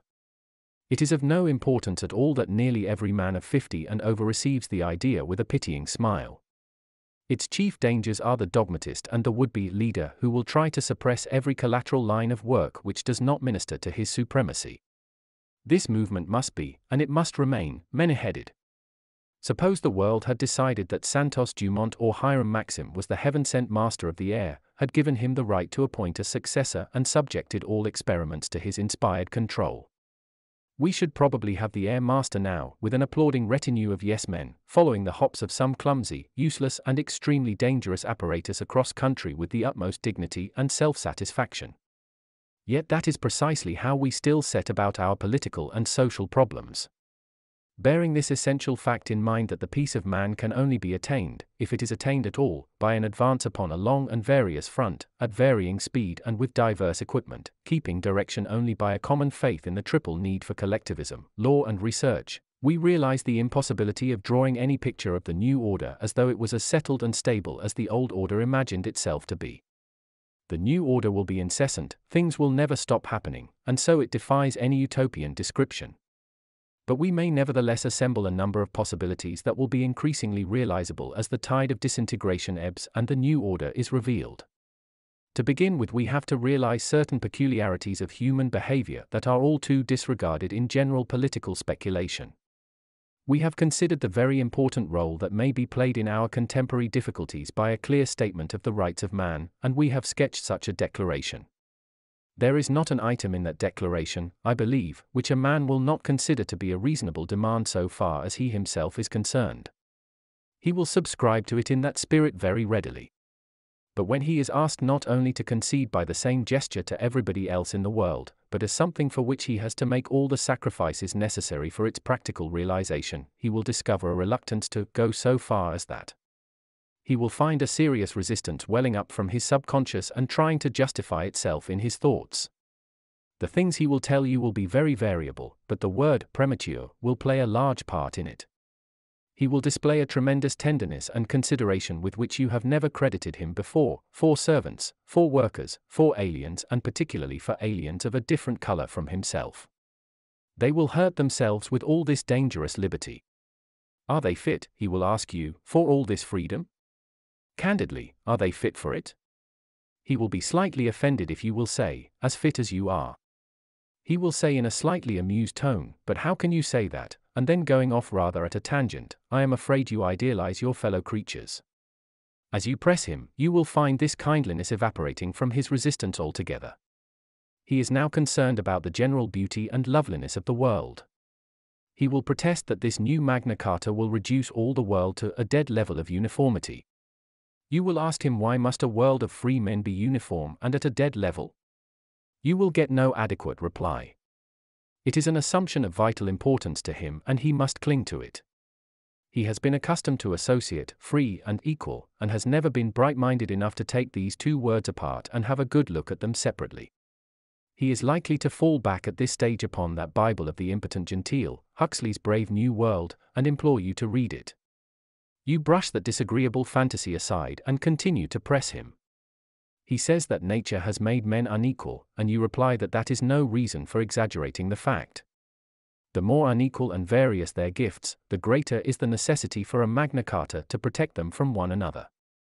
Then he will talk of robbing life of the picturesque and the romantic, and you will have some difficulty in getting these words defined. Sooner or later it will grow clear that he finds the prospect of a world in which Jack's as good as his master unpleasant to the last degree. If you still probe him with questions and leading suggestions, you will begin to realize how large a part the need for glory over his fellows plays in his composition, and incidentally you will note, please, your own secret satisfaction in carrying the argument against him. It will become clear to you, if you collate the specimen under examination with the behavior of children, yourself and the people about you, under what urgent necessity they are for the sense of triumph, of being better and doing better than their fellows, and having it felt and recognized by someone. It is a deeper, steadier impulse than sexual lust, it is a hunger. It is the clue to the unlovingness of so much sexual life, to sadistic impulses, to avarice, hoarding and endless ungainful cheating and treachery which gives men the sense of getting the better of someone even if they do not get the upper hand. In the last resort this is why we must have law, and why Magna Carta and all its kindred documents set out to defeat human nature in defense of the general happiness. Law is essentially an adjustment of that craving to glory over other living things, to the needs of social life, and it is more necessary in a collectivist society than in any other. It is a bargain, it is a social contract, to do as we would be done by and to repress our extravagant egotisms in return for reciprocal concessions. And in the face of these considerations we have advanced about the true nature of the beast we have to deal with, it is plain that the politics of the sane man as we have reasoned them out, must anticipate a strenuous opposition to this primary vital implement for bringing about the new world order. I have suggested that the current discussion of war aims may very effectively be transformed into the propaganda of this new declaration of the rights of man. The opposition to it and the attempts that will be made to postpone, mitigate, stifle and evade it, need to be watched, denounced and combated persistently throughout the world. I do not know how far this declaration I have sketched can be accepted by a good Catholic, but the totalitarian pseudo-philosophy insists upon inequality of treatment for non-Aryans as a glorious duty. How communists would respond to its clauses would, I suppose, depend upon their orders from Moscow. But what are called the democracies are supposed to be different, and it would be possible now to make that declaration a searching test of the honesty and spirit of the leaders and rulers in whom they trust. These rulers can be brought to the point by it, with a precision unattainable in any other fashion. But the types and characters and authorities and officials and arrogant and aggressive individuals who will boggle at this declaration and dispute and defy it, do not exhaust the resistances of our unregenerate natures to this implement for the establishment of elementary justice in the world. For a far larger proportion of people among the democracies will be found, who will pay it lip service and then set about discovering how, in their innate craving for that sense of superiority and advantage which lies so near the core of our individuals' wills, they may unobtrusively sabotage it and cheat it. Even if they only cheat it just a little. I am inclined to think this disingenuousness is a universal weakness. I have a real passion for serving the world, but I have a pretty keen disposition to get more pay for my service, more recognition and so on than I deserve. I do not trust myself. I want to be under just laws. We want law because we are all potential lawbreakers. This is a considerable digression into psychology, and I will do no more than glance at how large a part this craving for superiority and mastery has played in the sexual practices of mankind. There we have the ready means for a considerable relief of this egotistical tension in mutual boasting and reassurance. But the motive for his digression here is to emphasize the fact that the generalization of our war aims into a declaration of rights, though it will enormously simplify the issue of the war, will eliminate neither open and heartfelt opposition nor endless possibilities of betrayal and sabotage. Nor does it alter the fact that even when the struggle seems to be drifting definitely towards a world social democracy, there may still be very great delays and disappointments before it becomes an efficient and beneficent world system. Countless people, from Maharajas to millionaires and from Pukka Sahibs to pretty ladies, will hate the new world order, be rendered unhappy by frustration of their passions and ambitions through its advent and will die protesting against it. When we attempt to estimate its promise we have to bear in mind the distress of a generation or so of malcontents, many of them quite gallant and graceful-looking people. And it will be no light matter to minimize the loss of efficiency in the process of changing the spirit and pride of administration work from that of an investing, high-salaried man with a handsome display of expenditure and a socially ambitious wife, into a relatively less highly salaried man with a higher standard of self-criticism, aware that he will be esteemed rather by what he puts into his work than by what he gets out of it. There will be a lot of social spill, tragicomedy and loss of efficiency during the period of the changeover, and it is better to be prepared for that. Yet after making allowances for these transitional stresses we may still look forward with some confidence to certain phases in the onset of world order. War or warfare will have led everywhere to the concentration of vast numbers of workers upon munition work and the construction of offensive and defensive structures of all sorts, upon shipping, internal communications, replacement structures, fortification. There will be both a great accumulation and control of material and constructive machinery and also of hands already growing accustomed to handling it. As the possibility of conclusive victory fades and this war muddle passes out of its distinctively military phase towards revolution, and as some sort of peace congress assembles, it will be not only desirable but necessary for governments to turn over these resources and activities to social reconstruction.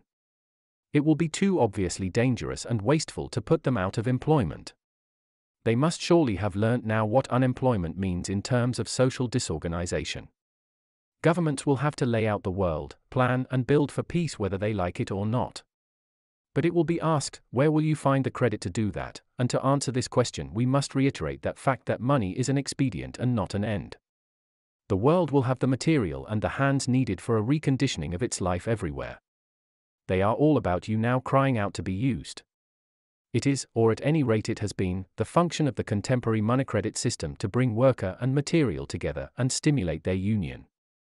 That system always justified its activities on that ground, that is its claim to exist, and if it does not exist for that purpose, then for what purpose does it exist and what further need is there for it? If now the financial mechanism will not work, if it confronts us with a non-possumus, then clearly it resigns its function. Then it has to get out of the way. It will declare the world has stopped when the truth will be that the city has stopped.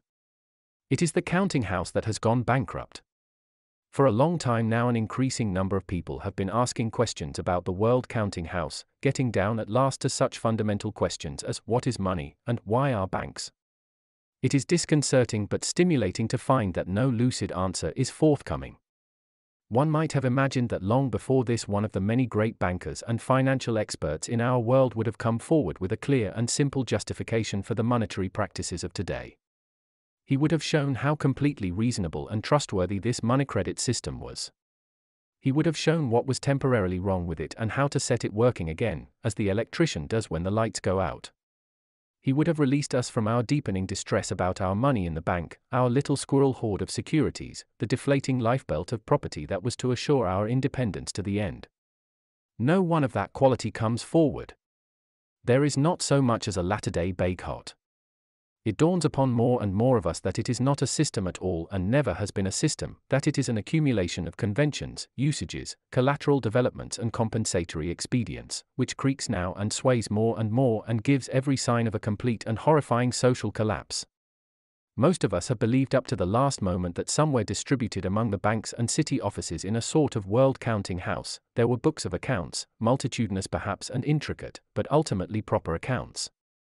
Only now is it dawning upon comfortable decent people that the counting house is in a desperate mess, that codes seem to have been lost, entries made wrong, additions gone astray down the column, records kept in vanishing ink. For years there has been a great and growing literature about money. It is very various, but it has one general characteristic. First, there is a swift exposure of the existing system as wrong. Then there is a glib demonstration of a new system which is right. Let this be done or that be done, let the nation own its own money, says one radio prophet earnestly, repeatedly, simply, and all will be well. These various systems of doctrine run periodicals, organize movements, with colored shirt complete, meet, demonstrate. They disregard each other flatly. And without exception all these monetary reformers betray signs of extreme mental strain. The secret trouble in their minds is gnawing doubt that their own proper plan, the panacea, is in some subtle and treacherous way likely to fail them if it is put to the test. The internal fight against this intolerable shadow betrays itself in their outer behavior. Their letters and pamphlets, with scarcely an exception, have this much in common with the letters one gets from lunatics, that there is a continual resort to capital letters and abusive terms. They shout out at the slightest provocation or none. They are not so much shouting at the exasperating reader who remains so obstinate when they have been so clear, as at the skeptical whisper within. Because there is no perfect money system by itself and there never can be.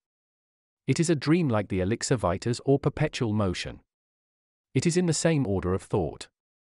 Attention has already been drawn, in our examination of Mr. Streight's proposals for union now, to the fact that money varies in its nature and operations with the theory of property and distribution on which society is based, that in a complete collectivism, for example, it becomes little more than the check handed to the worker to enable him to purchase whatever he likes from the resources of the community. Every detachment of production or enterprise from collective control, national or cosmopolitan, increases the possible functions of money and so makes a different thing of it. Thus there can be endless species of money, as many types of money as there are types and varieties of social order. Money in Soviet Russia is a different organ from money French or American money. The difference can be as wide as that between lungs and swimming bladders and gills. It is not simply a quantitative difference, as so many people seem to imagine, which can be adjusted by varying the rate of exchange or any such contrivance. It goes deeper, it is a difference in quality and kind. The bare thought of that makes our business and financial people feel uncomfortable and confused and menaced, and they go on moving their bars of gold about from this vault to that, hoping almost beyond hope that no one will say anything more about it.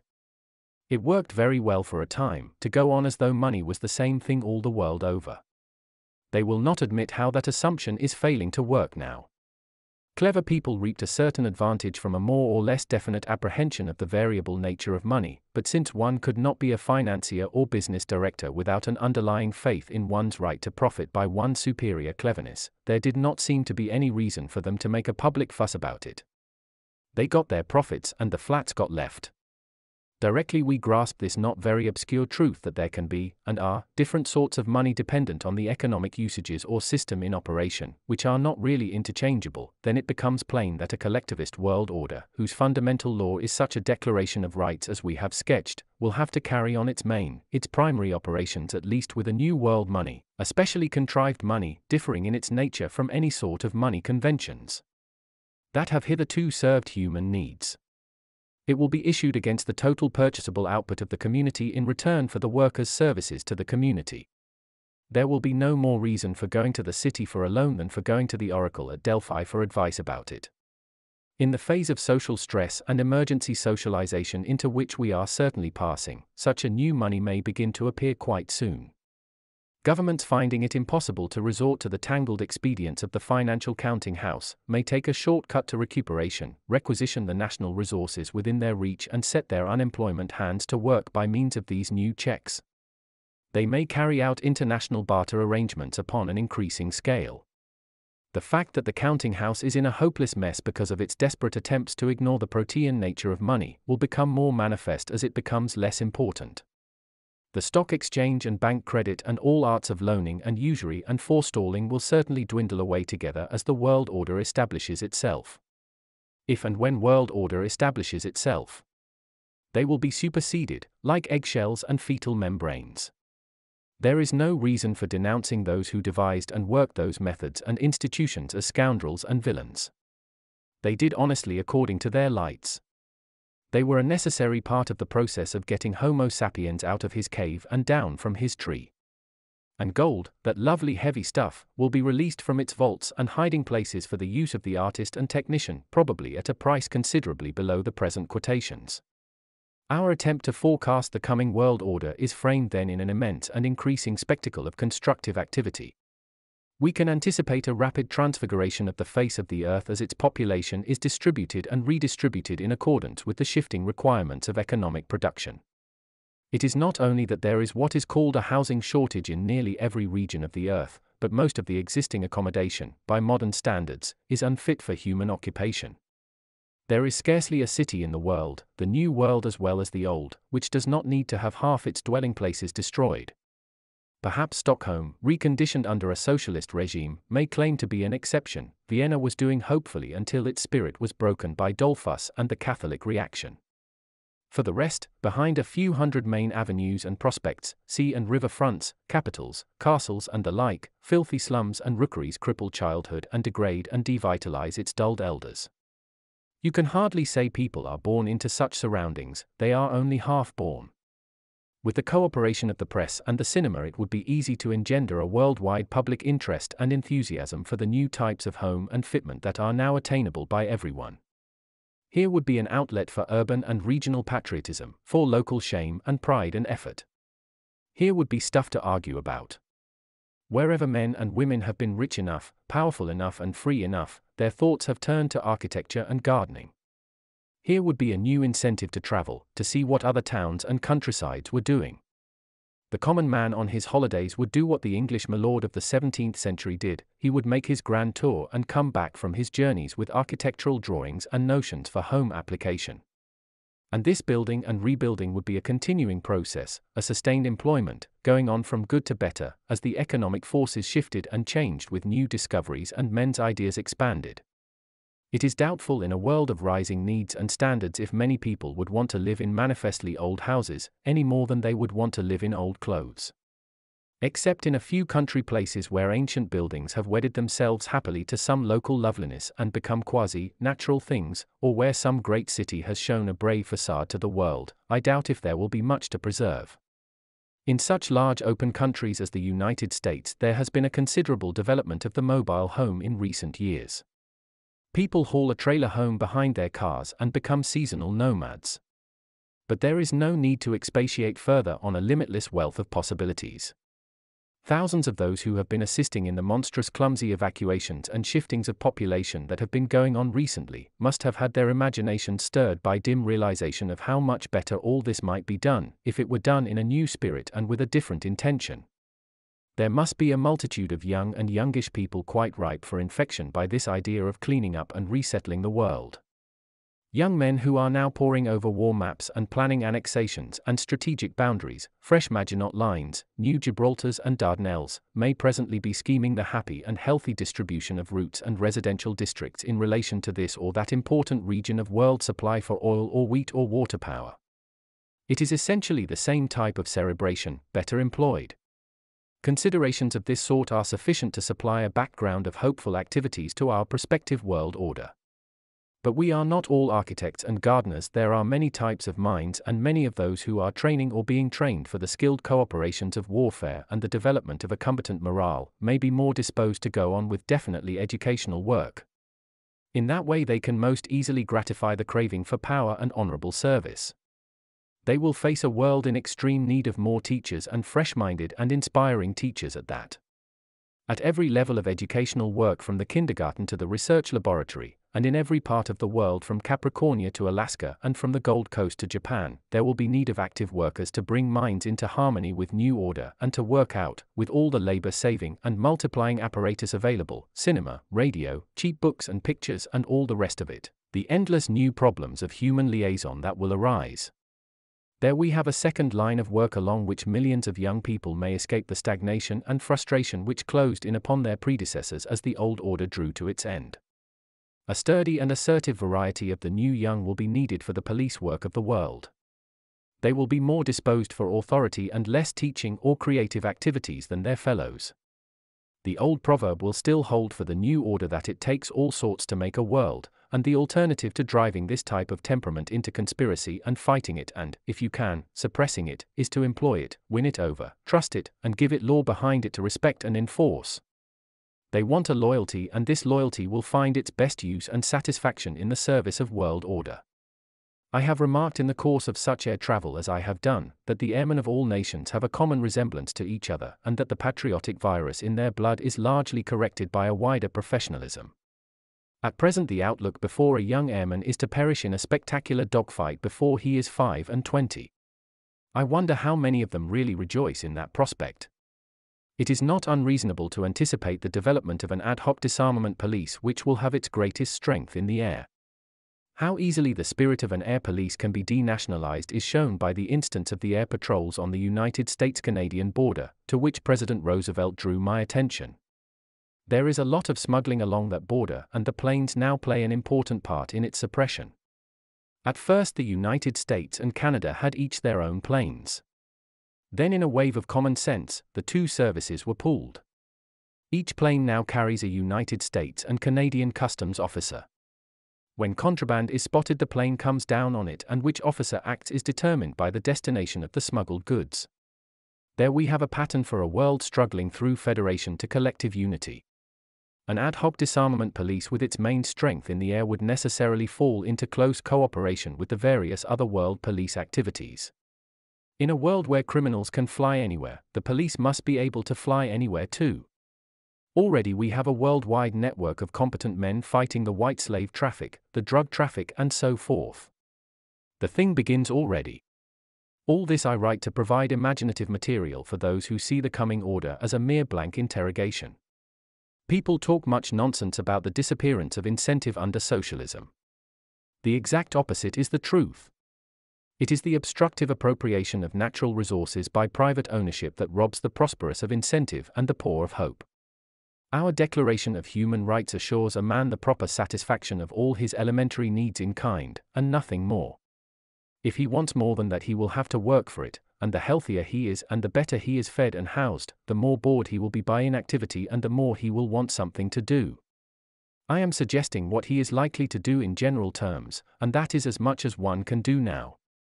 We can talk about the broad principles upon which these matters will be handled in a consolidating world socialism, but we can scarcely venture to anticipate the detailed forms, the immense richness and variety of expression an ever-increasing number of intelligent people will impose upon these primary ideas.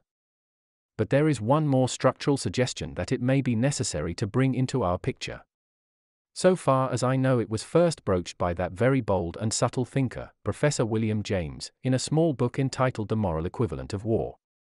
He pointed out the need there might be for a conception of duty, side by side with the idea of rights, that there should be something in the life of every citizen, man or woman alike, that should give him at once a sense of personal obligation to the world state.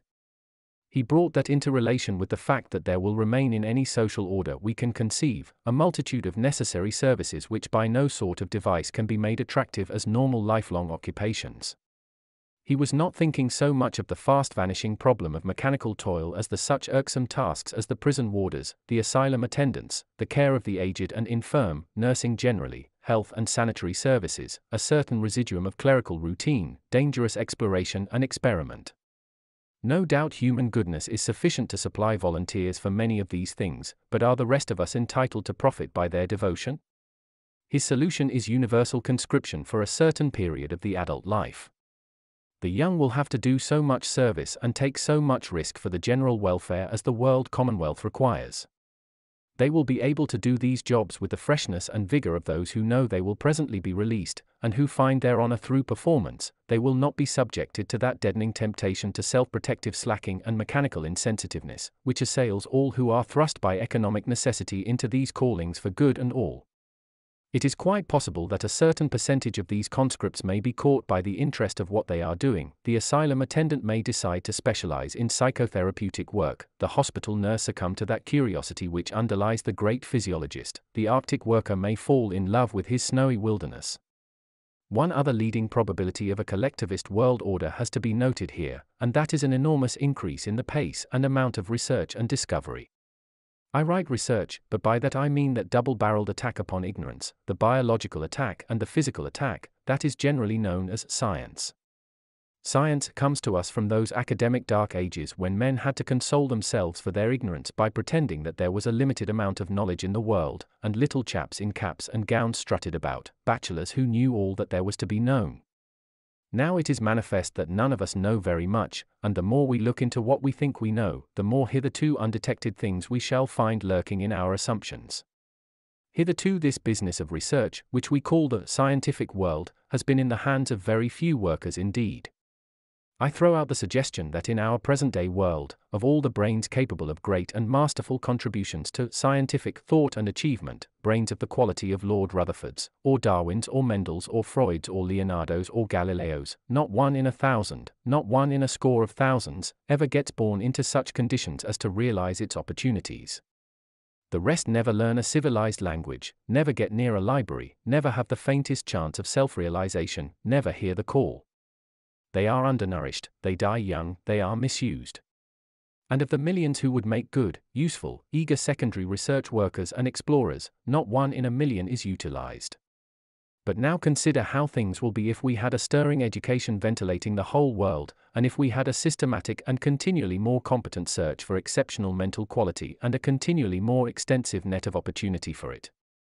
Suppose a quickening public mind implies an atmosphere of increasing respect for intellectual achievement and livelier criticism of imposture.